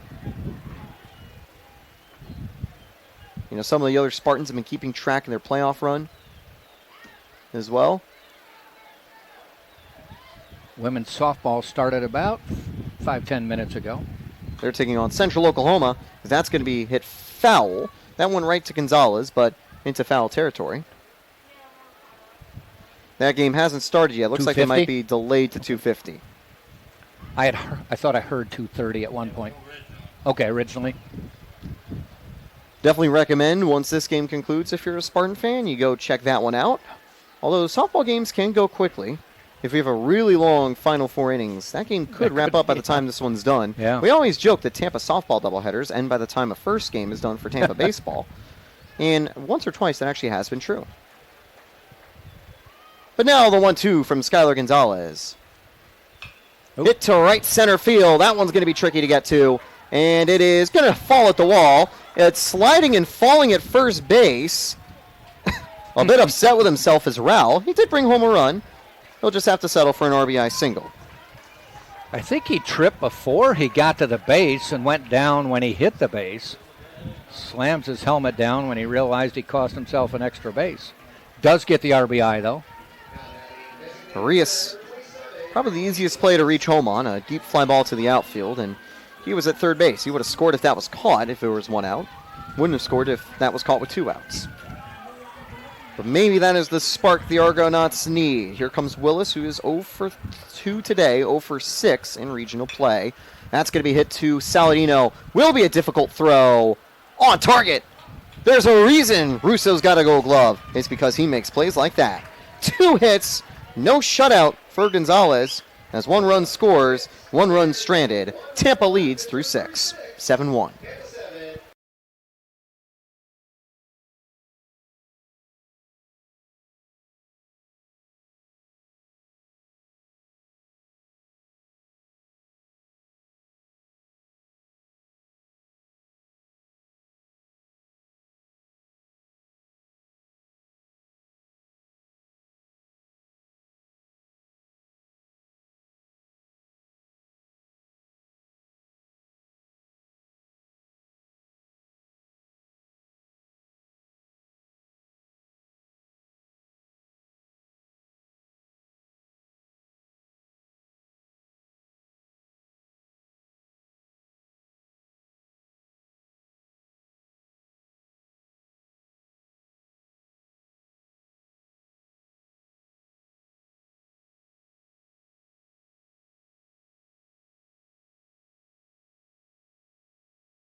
Skylar Gonzalez, 6 innings, 5 strikeouts, 1 run surrendered on 6 hits.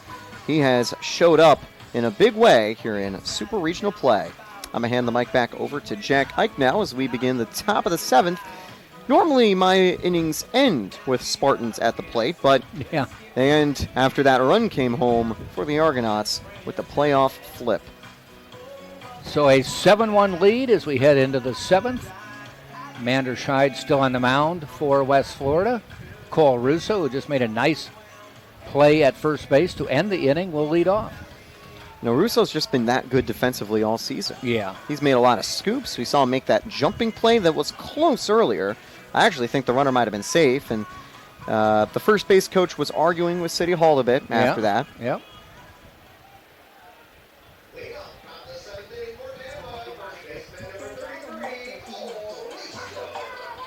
Manderscheid, though, has shut down the Spartans. The problem was he came in with a 7-0 deficit. Tampa's been getting runners. They just haven't scored. They've had 4 left on base throughout his bullpen appearance. First pitch to Russo. Call strike outside, corner.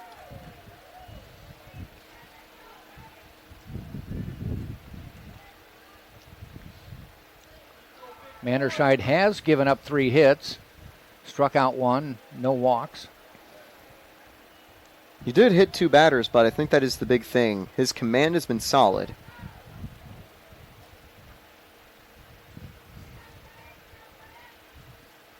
Big swing there.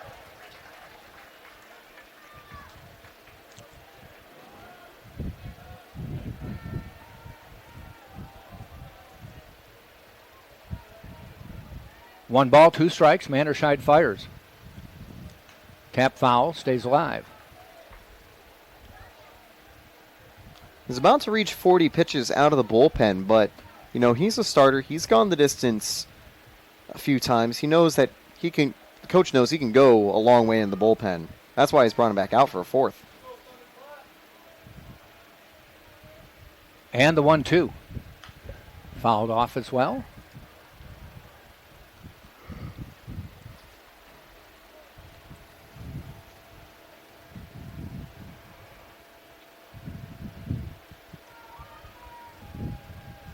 Steps back in, and Manderscheid fires. Ground ball, just foul.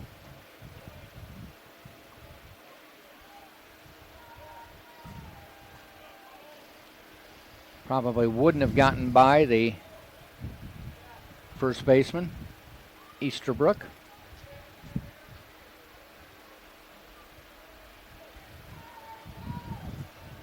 So it's a 1-2 again. Here's the pitch. A little bit low, 2-2.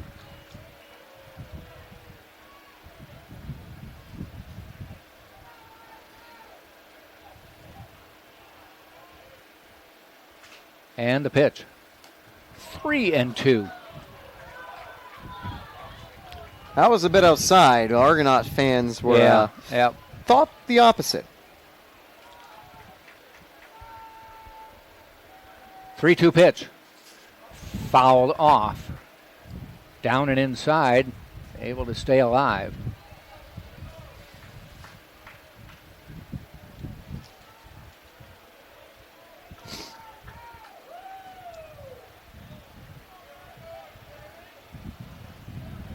So Manderscheid will have to find the strike zone again. Here's the 3-2.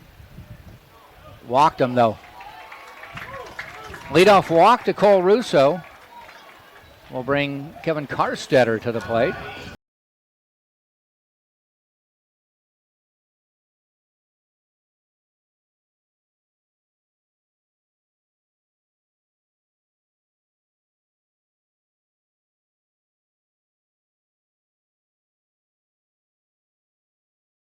And he scored, and then a base hit, and he got to third in the 5th.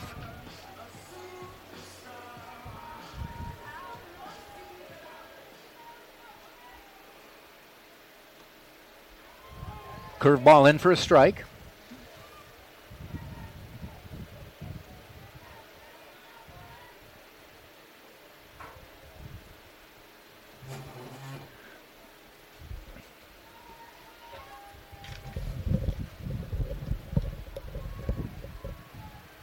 Russo on first. Karstetter steps in. Manderscheid in the stretch. Taps that one foul.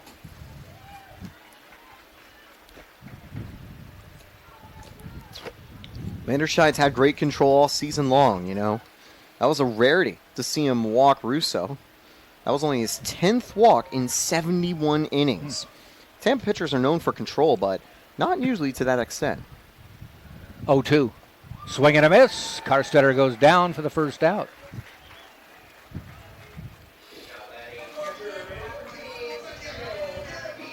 And brings Santiago Garavito to the plate.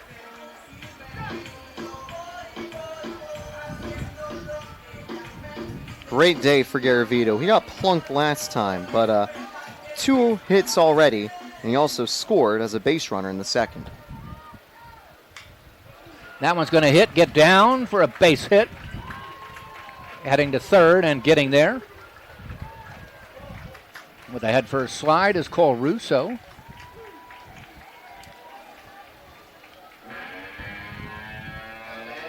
And so runners now on the corners. And Maddox King coming to the plate. I think King's going to be happy. He's not going to be in a position where he has to lay a bunt down. Yeah, he's had to twice. He was forced to do a sacrifice kind of squeeze in the first. It didn't really work out well until he struck out. And then later on, he had a sacrifice that was successful to advance the runners, but it also gave Manderscheid a first of 3 outs to get out of the jam. But I think here, he'll be swinging away unless Urso is really going to get aggressive with a squeeze play. Yesterday, King did draw 2 walks. He went 1 for 2 and stole 2 bases. First pitch. Off speed. King is ahead of that one. Spartans are hitting .414 today. They are 12 of 29. Even better with runners on. They're 12 of 26.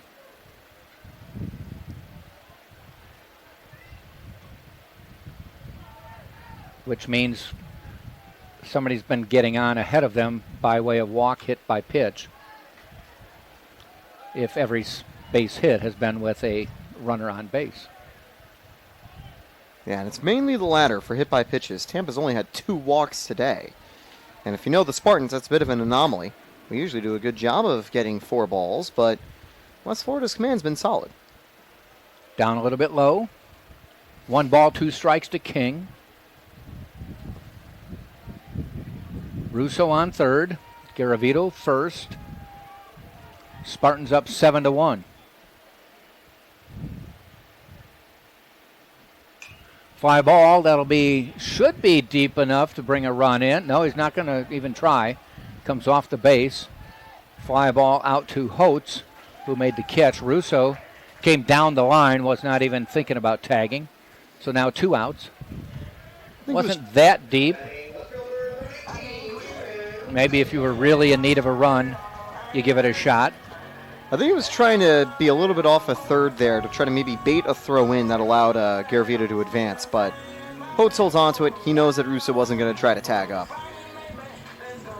Jordan Williams now to the plate.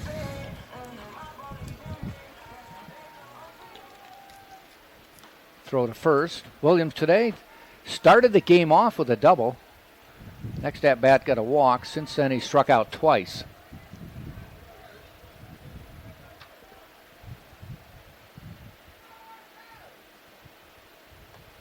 Ball a little bit inside.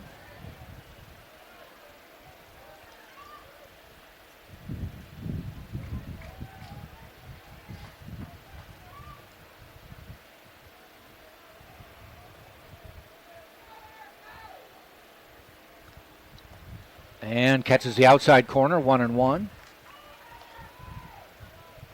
Williams was patient in his previous at-bat, but went down looking as Manderscheid just painted the zone against him. Was the only Spartan to go down via strikeout, not by swinging.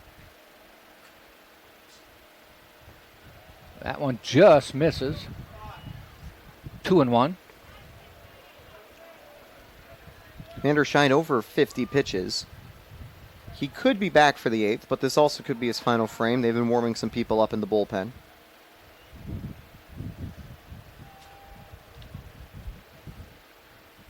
Inside, ball 3. 3-1 now with 2 out. Haven't seen a lefty warming up, though. And that wouldn't be a bad idea with Saladino, Villegas, and Russo not too far down the order.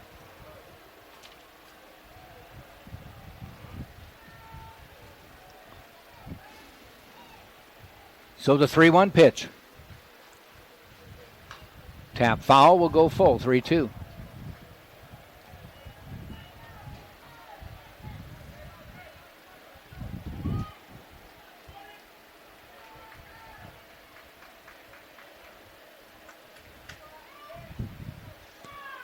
Williams looking to the dugout. I don't know if he wanted a towel. He was asking for something before the pitch clock started.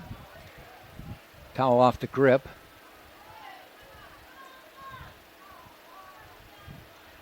We've seen a couple bats yesterday that went flying. One of them cleared third base from J.D. Urso.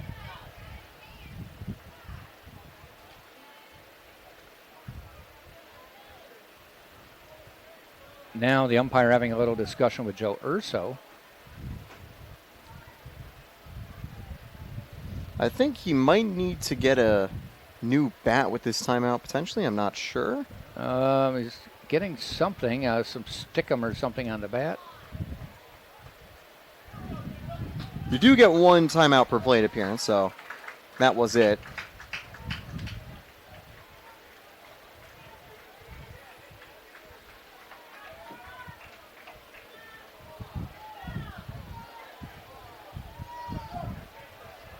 And he steps back in. It'll be a full count with 2 out. So Garavito will be running. They're not even holding him. There he goes. The ball's hit out into right field near the wall, way back. Off the wall. He's going to head to third. 2 runs will score. And the Spartans have a 9-1 lead. There's the triple we were waiting for to complete the team cycle. I think Williams was hoping he could try to run home for an inside the park home run, though. He kind of put his arms up, reaching third, like, hey, let me run. Let's go. What the heck? He'll be satisfied with 2 RBIs, though. Big hit for the Spartans. They finally get to Manderscheid.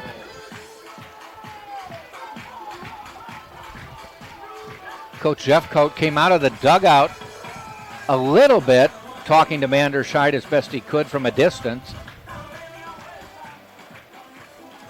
It appears as if the next pitcher is ready because nobody's throwing anymore. I believe he's given the green light for Manderscheid to try to finish the inning. Yes, that one gets away, and that's going to bring Williams in. That hit, so he may have to go. Yeah, he's going to have to go back. That one hit Saladino on the foot. Another hit batter. That might just be fatigue for Manderscheid, you know. Yeah. I don't know if he was expecting a start today. He could have been the guy that would have been playing in Game 3, but was kind of called for an emergency outing. And you wonder how deep you can go when you haven't had as much time to kind of warm up and get set. And get your mindset as well, yeah. So it's ball 1.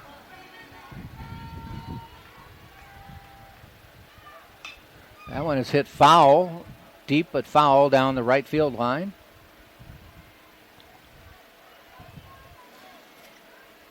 Almost to where they, I think, are replacing the grass field at Pepin Stadium for now. I was going to ask on that. They've taken all the sod up. Are they just putting new sod down, or are they doing some turf field? I'd imagine. I don't think they're turning that field turf. That one's hit out into center field. Waiting, though. Fryman makes the catch. Ends the inning. Spartans get a couple more and now lead 9-1 as we head into the bottom of the 7th. So if you're so inclined, it's 7th inning stretch time right here on Tampa.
Bottom of the 7th, Tampa 9, West Florida 1.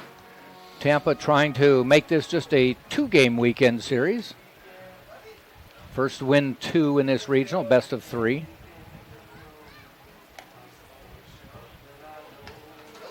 A winner yesterday, 8-1.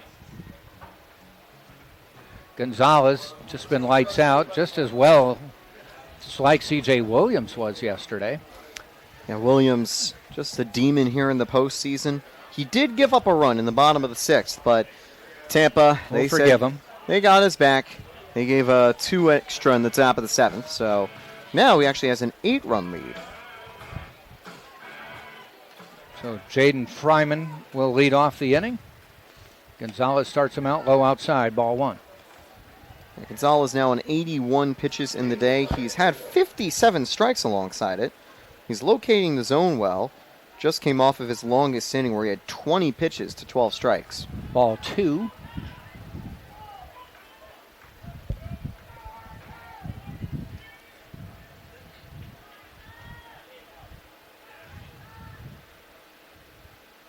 Ball 3 inside. There are people down in the bullpen. It looks like they're doing some short tossing right now. That's a big benefit for the Spartans. They've got everyone available, even Stefuk, if you wanted to give him another inning here. He did pitch yesterday, but strike. Players out of the bullpen can go if they had a quick outing on one day on short rest. Carson Queso even running down. Walked him, though.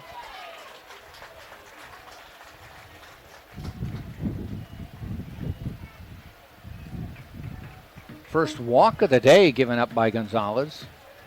Pretty much in control all day with 5 strikeouts. Yeah, against Mississippi College, he didn't give up any walks over his complete game. 75 strikes over 102 pitches. If it weren't for 2 runs, would have been almost a Maddox. Timeout called. They want the music to stop. A glare back at the press box by the home plate umpire. Yeah, Maskin is ready to go quickly. Usually they kind of fade it out as they get set. Popped up. Playable. Garavito shielding the sun and can't get it. That was a tough one right into the sun. Did his best to shield his eyes from it. Too far away for J.D. Urso to come in from third. Russo almost came all the way in from first. Yeah.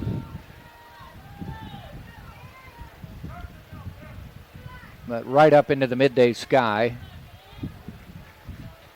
There are a couple more clouds, but 3. I win. Actually, that one's a segment it of broke 3, off. Yeah, so it's 4. 5. Okay. So there's 3, Well, 1, and 1. It's a conglomeration in that middle one, though. Yeah, 3 groups, 5 in total, it looks like. Unless you count that little tiny one. We'll ask Skippy to be the arbitrator on this one. Wish we could show you them at home, but Yeah. I think the camera that goes from home plate to center field, seeing the entire field, doesn't really look up to the sky either. Trust us, it's for our amusement only. Ground ball, base hit. And heading to third, they're going to try the throw. He's going to make it in anyway.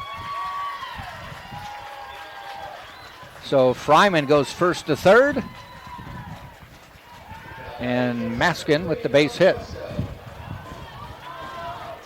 Third time in a row that Skylar's dealt with multiple base runners before in an inning. He had 2 at the same time on the base path in the 5th. He kept them at 2nd and 3rd. He did give up 1 run, but didn't allow Rowell to get anywhere further than first after his RBI. Now he's got the bottom of the order. 2 on, no one out. Dom Presto to the plate, the number 8 hitter, and Joe Urso is going to be the first coach out of the dugout, and that usually means we're making a pitching change. Not a visit from Sam Militello first. I think it's a good idea. You know, you're up by 8 runs, but if you can get your high-leverage bullpen guys in there to try to get you out of this, it's just smarter because they're fully rested and gives Gonzalez a really nice kind of farewell here at the Namoli family. Well, it could be a third Namoli family stadium eventually, but Tampa Baseball Park.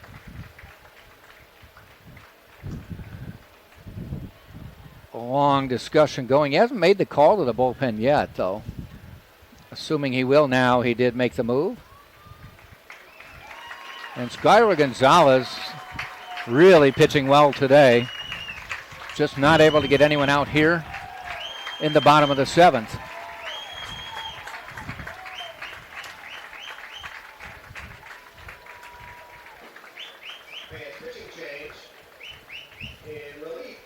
He went the distance very far today.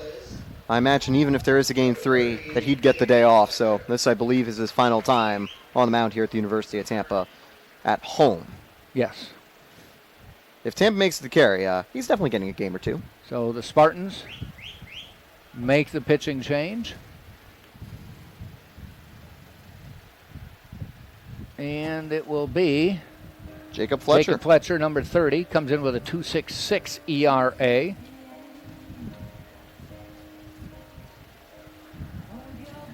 He's got a 4-0 record, 22 appearances, 3 of them as starts. 5 saves to his season credit, 40 and a 2/3 innings pitched. 38 hits, 17 runs, 12 of them earned, walked 9, struck out 25.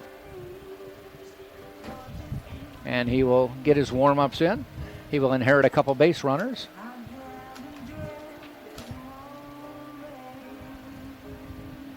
First batter he faces will be Dean Holtz. Actually, it'll be Don Presto. They made the move before Presto got to the plate.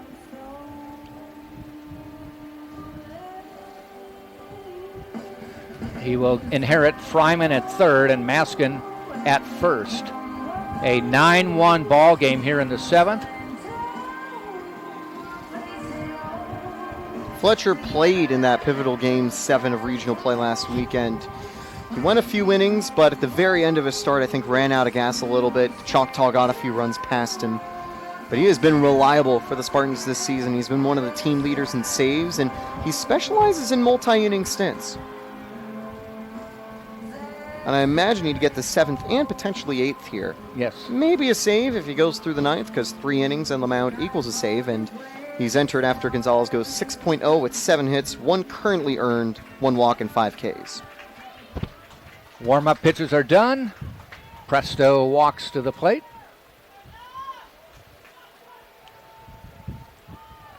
Fryman back to third. Maskin already on first.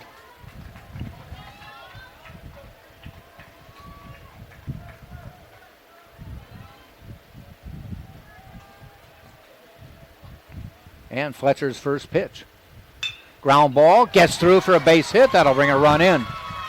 It's a 9-2 baseball game. Just a solid single between third and short.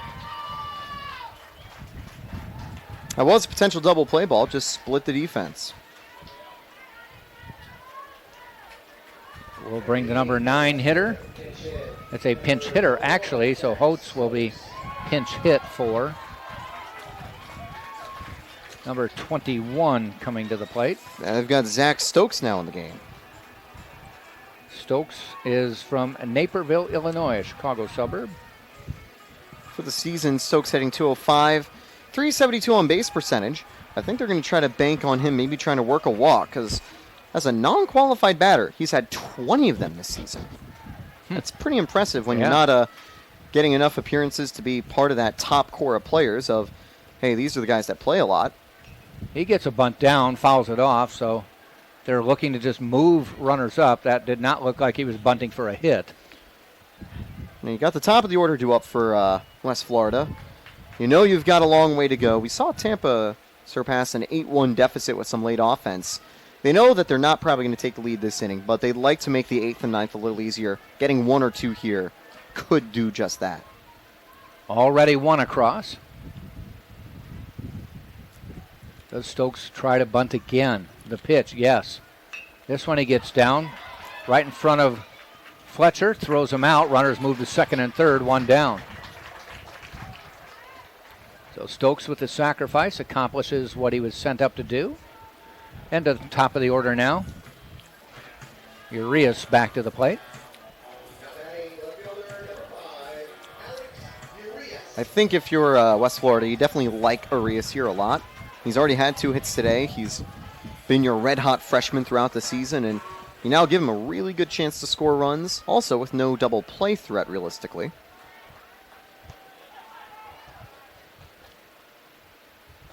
First pitch a little bit high. Urias opened the game for West Florida with a base hit in the bottom of the first. And then got a hit in the sixth that drove, and he scored. There's a little blooper. Russo dives and makes a great catch right behind the base. Would have been a fair ball, or was a fair ball, but could have been more dangerous than that had Russo not been able to get there. Those are one of those ones that when they hit might spin one way or the other on you. The main thing is that Russo just had to get in front of it. If that Yeah. dropped, probably doesn't send the runner home. He might recover and get the out at first. Or if not, he'd just have the bases loaded, and that opens up a force out. But a really nice catch to make life easier. And now there's no sacrifice potential either. He needs a hit to bring home a run here, or maybe an error. And this will be Easterbrook, the first baseman. He looks at a strike.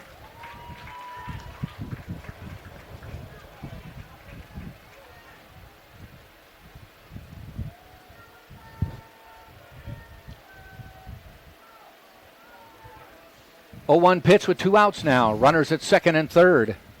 Inside.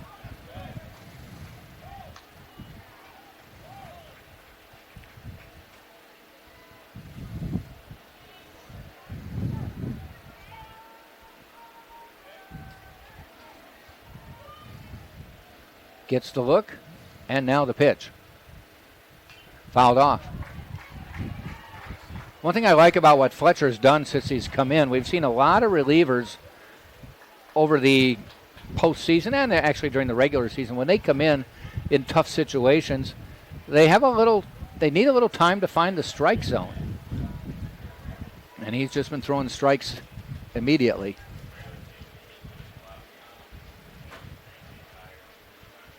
Ground ball, slowly rolling out toward Woodburn. Turns, throws, safe, run scores. That one just took a long time to get out there. And it's 9-3.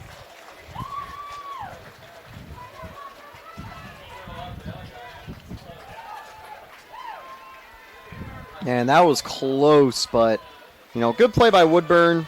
His throw was on target. Great hustle by Easterbrook. That's his second hit of Super Regional play. Timeout at first base. I think taking off some of the gloves and the armament.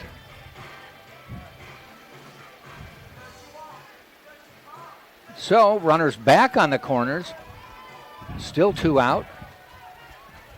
Tanner Taylor now at the plate. Ground ball. That one's heading up the middle. Knocking it down is Saladino. Runner will score. It's 9-4. Runners at first and second with 2 out now. So making a move here in the 7th inning. And they've come up with 3 to cut the lead down to 5 runs. Now, this is why I said that you definitely can't count West Florida out. Just like Tampa against Mississippi College, when they started to get some momentum out of, I believe it was Collette out of the bullpen, they were able to just force them to start to make a couple mistakes. They brought in Cope. He couldn't get out of a jam. They then got a run past Galat late. Sam Militello now out to talk. It's not bad hits that Fletcher's given up. It's just that West Florida's now doing what Tampa was doing. They're hitting them where they ain't. Yeah. The ball hit out to Woodburn at second was just so slow. I mean, it just hugged the ground. It was almost like he putted the ball. Hasn't been a ball that actually has cleanly escaped the infield, apart from, I think it was the first one by Presto that skipped past second and third. One of them was picked up by Woodburn, throw to first late. The other one blocked by Saladino, but out of range for the out. Meeting is over. Runners at first and second with 2 out. And Rowell at the plate. He had a base hit, drove in a run back in the 6th. First run of the game for West Florida. The pitch. Ground ball heading out towards Saladino. Is he going to make the throw? Russo dropped it. The bases are going to be loaded. Saladino wanted to get to second, but it was a long run for Woodburn to get there, so he had to double clutch on the throw. Did not have the force at second. Don't know if they'd have had it anyway, By the time he got it to first, runner was safe, and the ball did pop out of Russo's mitt anyway, but it didn't matter. He was called safe before that. So now the bases are loaded, and Brantley Willis comes to the plate. You now got the tying run on deck if you're West Florida. That's going to count as a hit, not an error, surprisingly. I think he beat the throw. I mean, the double clutch was not an error. But it was dropped by Russo at the end, too. And I do think they called him safe before then. Right. Yep.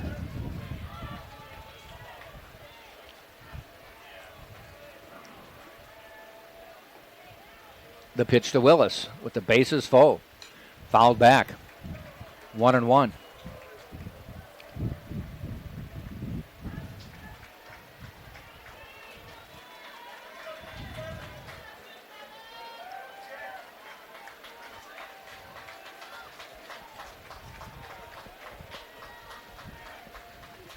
Long pitch, the stretch. Fouled off. 1 ball, 2 strikes.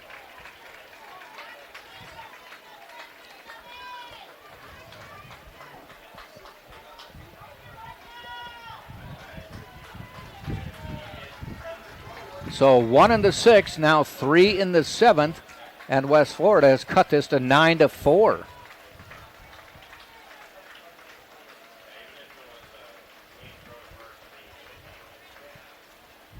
Ball outside.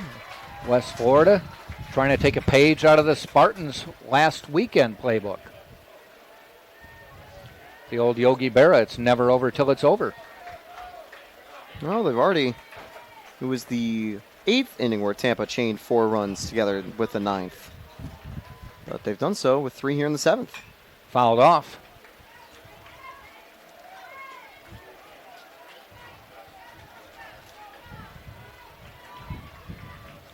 Two outs. Runners will be running on contact.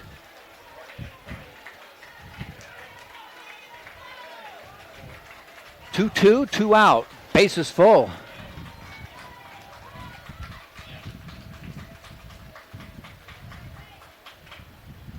That looked good. It is good. Strike 3 call. Big pitch by Fletcher. Hit the mitt right where Garavito had his mitt placed. They do get 3. They've cut the lead to 9-4, but we go to the 8th. Tampa on top by 5 right here on TampaSpartans.tv.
We head to the 8th inning.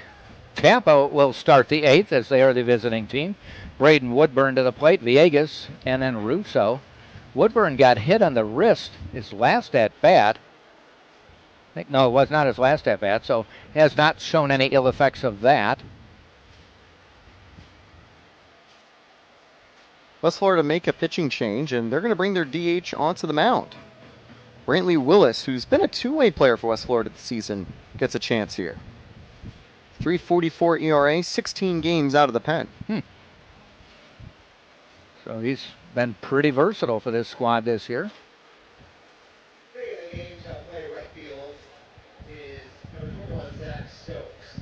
And Stokes does not leave the game. He goes to right field.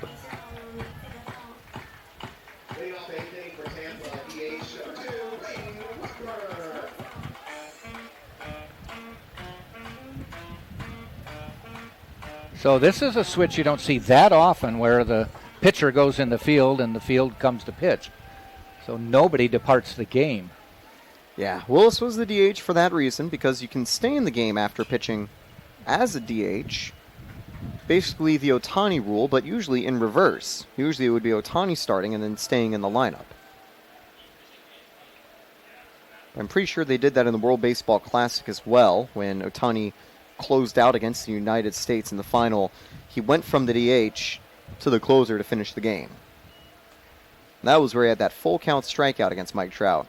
Probably one of the coolest moments in baseball history, that at bat.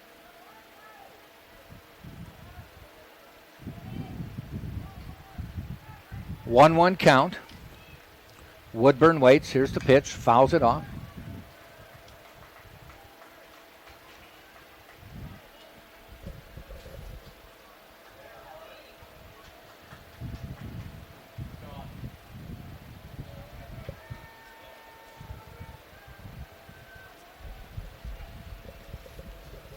And the pitch. Ball just a little high. We saw Raul shake his head. He thought he had it.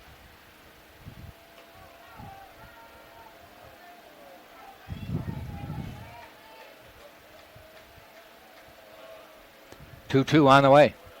That's ball 3.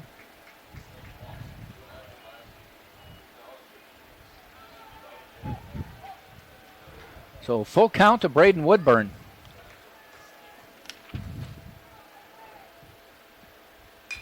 Fly ball, right field.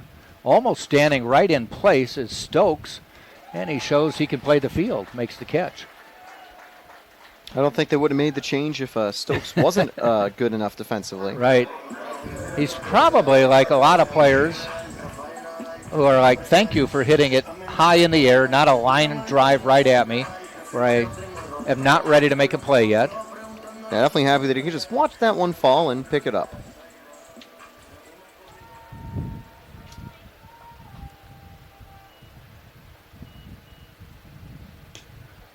Ball low. I think I may have brought this up before, but this sets up a situation where Stokes could come back in to pitch and then move Willis out to right field, which would bring up the great line from, there's a pop-up in play. Hold on, that's not the line. Yeah, I don't think a pop-up would detail a player coming from right field, especially since that was to left field. What happened is the former San Diego Padres announcer, Jerry Coleman, great announcer, but oftentimes just said bizarre things, and you had to scratch your head. When they did something like this, where the pitcher went out to right field for a couple batters, then came back into pitch, and he said the pitcher's coming in and relieving himself on the mound. Yep. Which I think is accurate, but...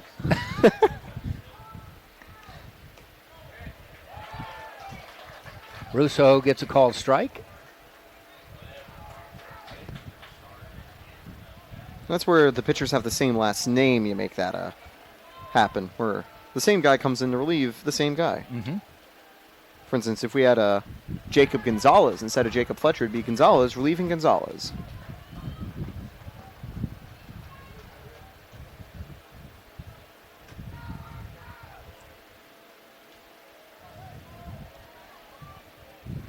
So 2 outs here in the 8th. 2 strikes on Russo. Fouls it off. Carstetter on deck, hoping to bat. They would get a chance in the top of the 9th. If it was bottom of the 8th, they wouldn't unless the lead was completely flipped. Ball, tried a curve ball, stayed outside high. It's kind of a benefit if you're a batter here is on the visiting team, because you do get a guaranteed 9th inning stint. Yep.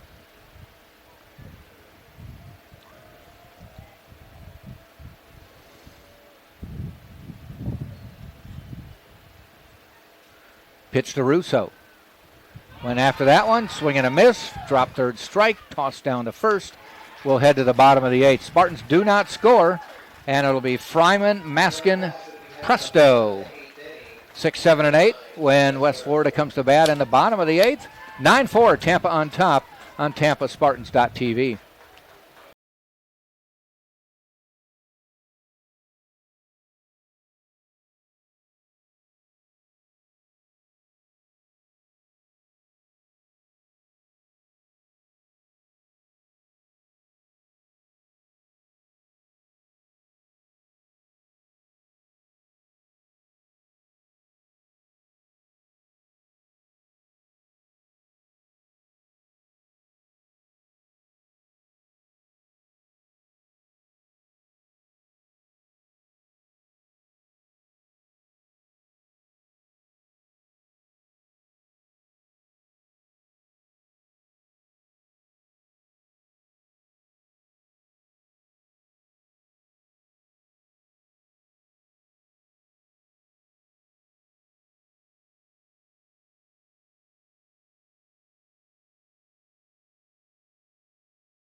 Bottom of the 8th we go.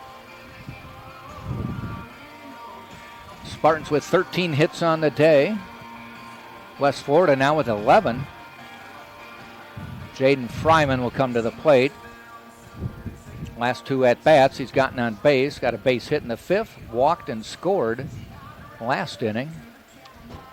Both teams have been hitting the ball well.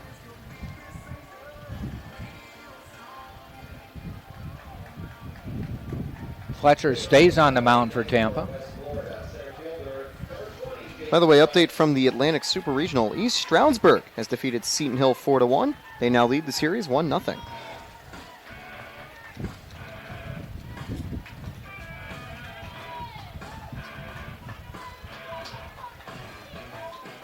Fryman steps in, Fletcher on the mound.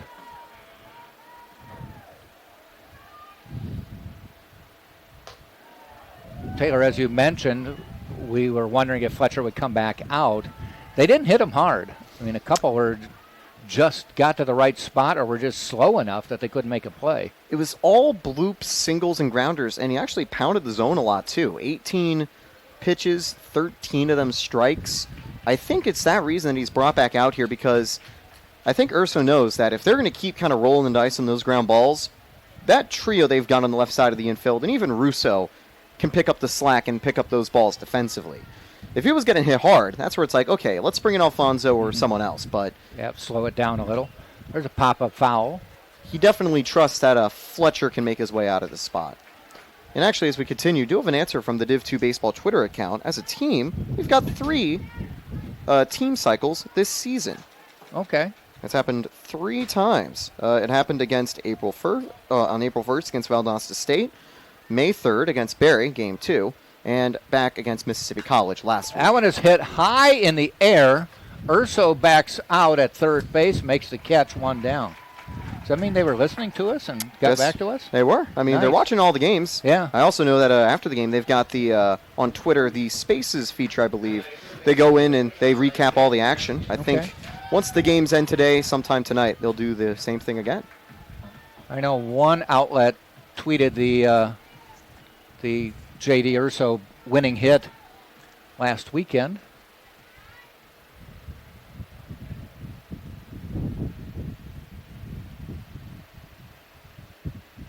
Swing and a miss, half swing. By the way, that pop-up was the first ball to cleanly get to the outfield from Fletcher on the first hop. Every other thing was a ground ball single or ground ball out. Tap foul, yet that one was still handled by an infielder, so it was not hit deep or anything.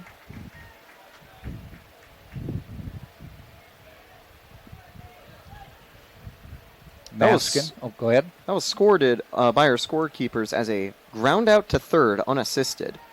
Someone watching just the live stats at home would go like, how did Carstetter get that out? Yeah. Did he run all the way to first base? Did he do the Tampa left-handed shift where he moves over to the right side of the infield? And still beat the runner? And sometimes where they have Saladino on the left and then 3 people on the right. We have not seen that this weekend. Not that many lefties. Or Joe has the book and said they don't pull it. There's a nice scoop up by Russo. Steps on the bag for the second out of the inning. Yeah, one thing I'll mention as well is that, just to kind of compound that point, yeah, they do not have a lot of lefties. We haven't seen any lefty arms. And just a handful of left-handed bats. That's a reverse to the Spartans. They carry quite a few players that can go as left-handed bats. You know, off the bench, we haven't used Lenny Ashby this weekend, and he's a left-handed bat. Yeah. And out of the bullpen, you've got a majority lefty arms. It's a very even split. You know, you look at Logan Wash, Jake Stipp, Ethan Brown, Robert Satin, Steffiuk Queso. Even, I think, Cole Lyles is a righty. But he bats as a lefty. Strike call to Presto, who base hit an RBI and scored his last at-bat in the 7th. Now batting in the bottom of the 8th with 2 outs. Swing and a miss, strike 2.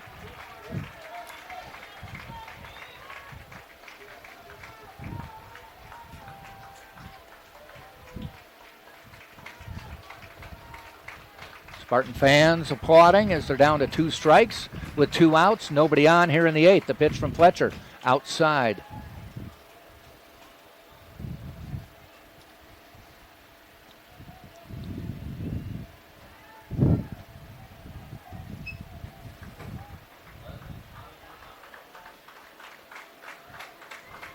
One-two pitch.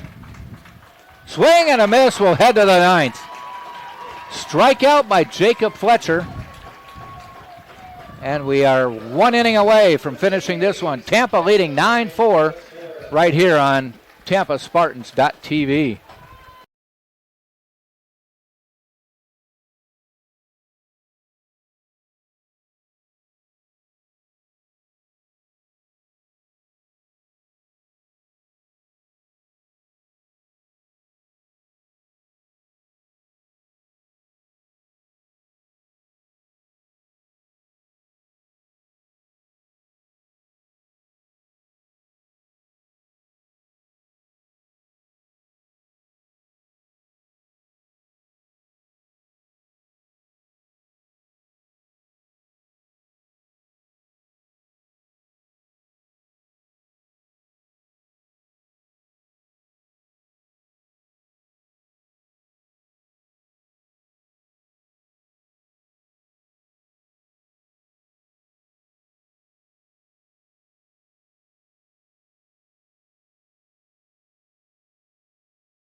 Kevin Karstetter will lead off for Tampa here in the top of the 9th inning. Tampa on top, 9-4.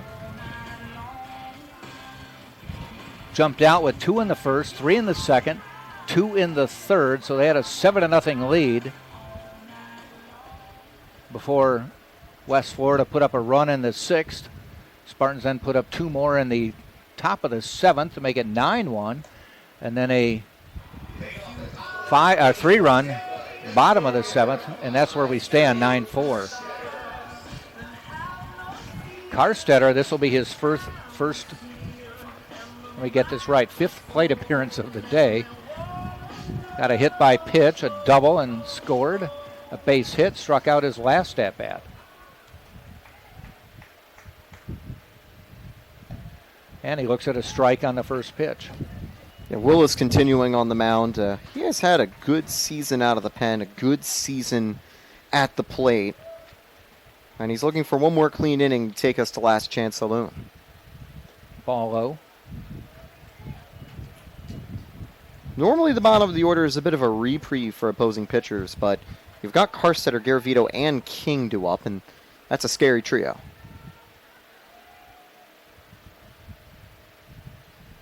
One hopper in. That's a ball.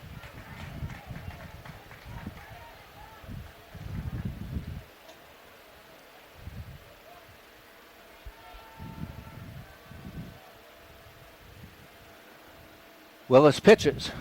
Down the line, going to be foul. Run about 315 feet, I think. Mm-hmm. Got caught by the bullpen net before it had a chance to potentially go deep to the wall.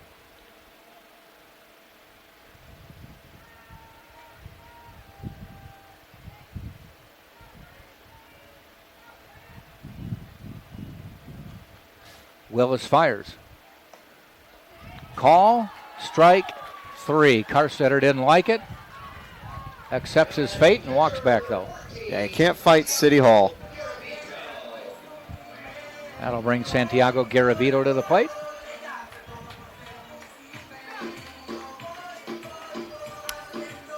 Now, as you are the king of interesting trivia. No, I said insignificant trivia. Which is redundant, but...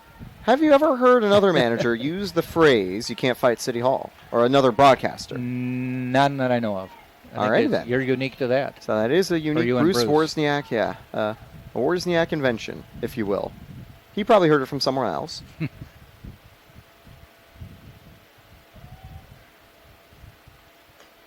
Ball just missing. 1 out. Top of the 9th. Tampa up 9-4. I will say, usually those fun anecdotes, they have a really long chain of history where right. you hear from someone, then someone else uses, then someone else uses. It just goes down the line. Many, many years ago, Saturday Night Live did a skit where a guy was at a party and somebody told a joke, and he goes, I started that joke. It started with me, and then I started thinking, jokes do start somewhere. Somebody was the first one to tell it. So somebody should take credit for that. A walk to Garavito. Now I wonder, what's the first manager to do your classic phrase? Don't walk the leadoff guy. Yeah, don't walk the because, leadoff hitter. The worst they're thing going to be a 66% chance of him scoring. Yes, which is a fallacy. A.J. Graham will come in to run for Garavito. I think they'll bring on Irigoyen to end the game in the ninth as the catcher. But for now, they'll just bring a speedy guy aboard to see what he can do. Joe wants to see if there's an opportunity to get one more runner around before we head to the bottom of the ninth. Lead by 5, but again, any extra... Not safe. Yeah, any extra runs would be useful. The question is, does Fletcher get a third inning, goes for a 3-inning save, or do they call someone like Alfonso out of the pen? The pitch. Maddox King watches it for a strike call, I should say. Jordan Williams hoping to bat. The only thing that would prevent that would be a double play ball. Runner goes. Ball in the dirt. Should be enough to get him there, and it is.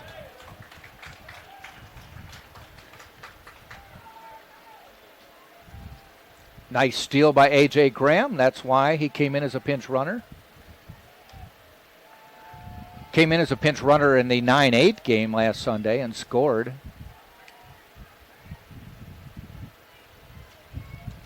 And now the 1-1 pitch. Graham with a good lead. He was almost halfway to third base.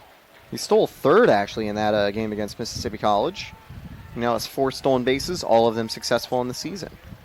Wonder how he'll do next year. He'll probably be elevated to the starting lineup with Saladino and Urso graduating. They do try to go for him at second base. He's back. He's tall, which is not uncommon for shortstops to be tall and rangy. Yeah, just extra body width to get to some baseballs. Usually a little extra mass to get the throws across, too. Ground ball. Chases Graham back, but the throw to first, and we're down to 2 outs. And Jordan Williams coming to the plate.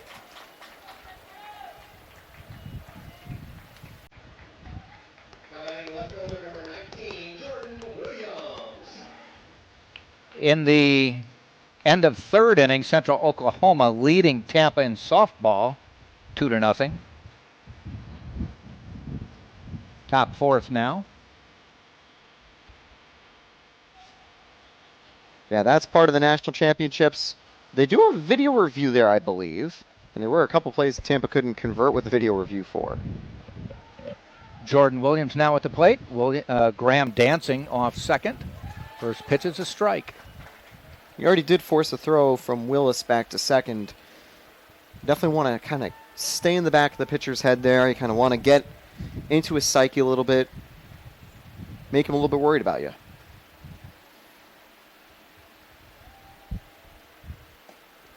That's a call strike. 0-2 quickly.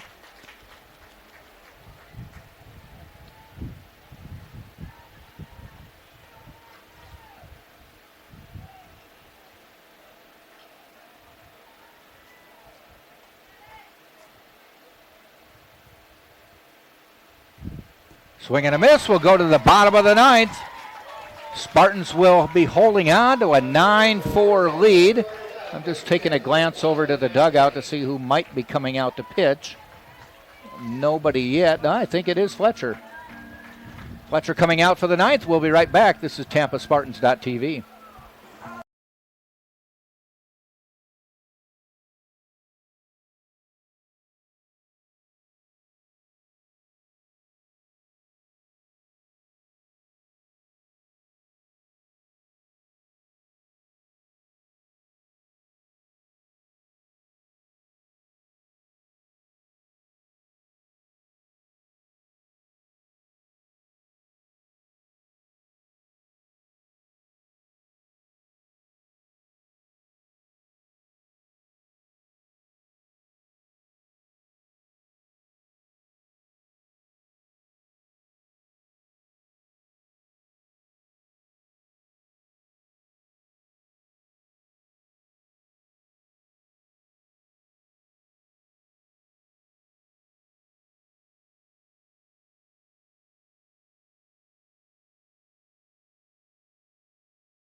Bottom of the ninth we go.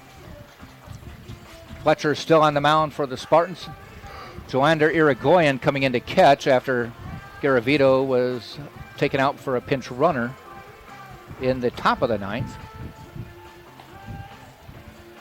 A Spartan win will send them to Cary, North Carolina for the College D2 World Series. 8 teams will converge there.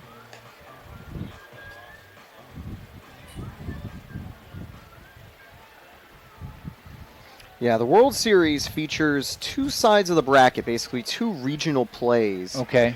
Just like this, with 1, 8, 4, 5, 2, 7, 3, and 6. Teams get reseeded as well. Double elimination, obviously, yes. Yes, double elimination. You win 3, you make it to the finals, which I believe is just a 1-game set. Unless... It's double elimination, so it's got to be if they both advance unbeaten. Yeah, then you have a 3-game series, Yeah. but if you lose twice, you're out. Yes. So a team could win a bracket with a loss, facing a team that won the other bracket without a loss. That means the one-loss team would have to win twice. That's what Tampa did last year. They swept through the tournament with a win against Indy, a win against South New Hampshire, and a win against Catawba. Angelo State is the 8th seed, got past Central Missouri, got past Point Loma Nazarene, then lost the first game to Indiana before moving on with a 7-3 win, but then already trailing 1-0 then in that 3-game series against the Spartans. They lost 8-3 and Tampa took home the crown. Okay. So if both teams advance unbeaten, it's going to take a best-of-3 series. If both teams advance with one loss. It's a winner-take-all. Yes. And then otherwise, it's like a super regional final. Yes. If one team has one loss, the other team doesn't, the one team has the advantage. Yep. Okay. So a little more complex than super regional play, but I will say that system would benefit West Florida here because they were unbeaten in regional play, where they would just need 1 win against the Spartans, but because things reset for super regional, if they come back here, we'll be playing on Saturday.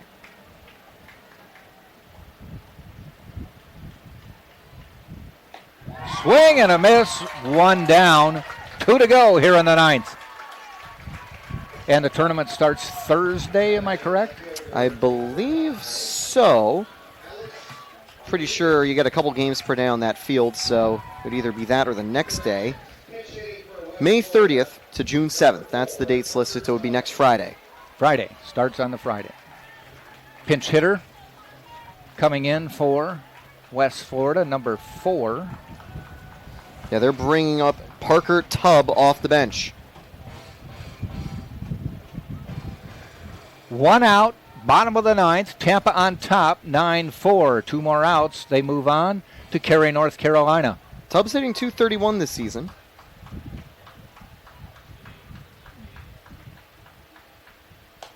First pitch is a called strike.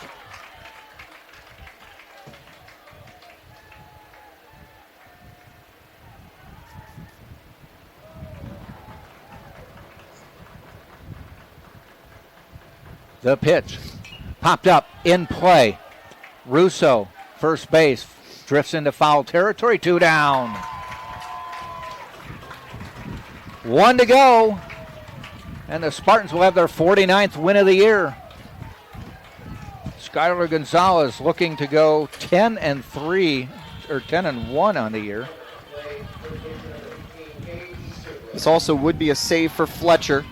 He would have completed 3 innings. That's enough to be qualified for it. And he'd tie Alfonso for the team lead with 6. To the plate comes Easterbrook. Last chance. Spartan fans on their feet clapping. Fouled off. Easterbrook, Taylor, and Rowell, the 3 next up for West Florida. Might not get to all 3, but in their last 2 plate appearances, they're 4 for 6 combined. So these could be tricky outs for Fletcher, and he was the pitcher to face all of them, or most of them. Easterbrook shakes the bat. Fletcher fires. Strike 2 call inside, and Easterbrook just kind of hangs his head like, come on. He's upset, but I think that was just on the corner end. Yeah. Those corner strikes have been going a lot of the time today. 0-2 count down to their final strike. Fletcher on the mound with 2 outs, bottom of the ninth. The pitch to Easterbrook. Swing and a miss. The Spartans win it.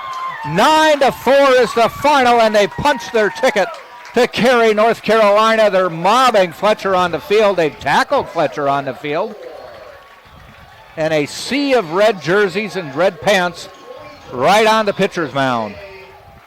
Spartans with the win, 49-8 now on the year. West Florida's season finishing at 36 wins and 21 losses. Another trip to Cary coming up. First game will be Friday. As Taylor just went through, it's 8 teams will make the trip to Cary. They will do it in two 4-team brackets like we did regionals. And then the 2 who advance from the regional kind of a setup will meet for a championship of 1 game, maybe 2. West Florida players lining up, waiting to shake hands. They understand the celebration going on. Now some of the Spartans coming over. A.J. Graham to start the list. Actually, that's Schuyler leading the way. The pitcher, another great game. Great weekend of pitching for the Spartans with C.J. Williams going 8 and getting a win. Gonzalez into the 7th. Technically 6 innings, but came out after giving up a couple hits. A nice 3-inning save for Jacob Fletcher. Yeah, Fletcher getting his 6th save of the season. Schuyler now 10-1. Newshower ends what was an incredible campaign, 9-4. Tampa just 1 step ahead this weekend and proving why they're always a team to fear come May and June. So next Friday, check the seedings and the brackets. They'll be coming out later. There's still a lot of regional to go, but the Spartans are considered the top seed coming out of the South, the number 2 ranked team in the nation. Tampa winning it, 9 runs, 13 hits, no errors. West Florida with 4 runs, 11 hits, did commit an error, but Tampa will advance. They decide no need to play Saturday. Let's take care of business on Thursday and Friday.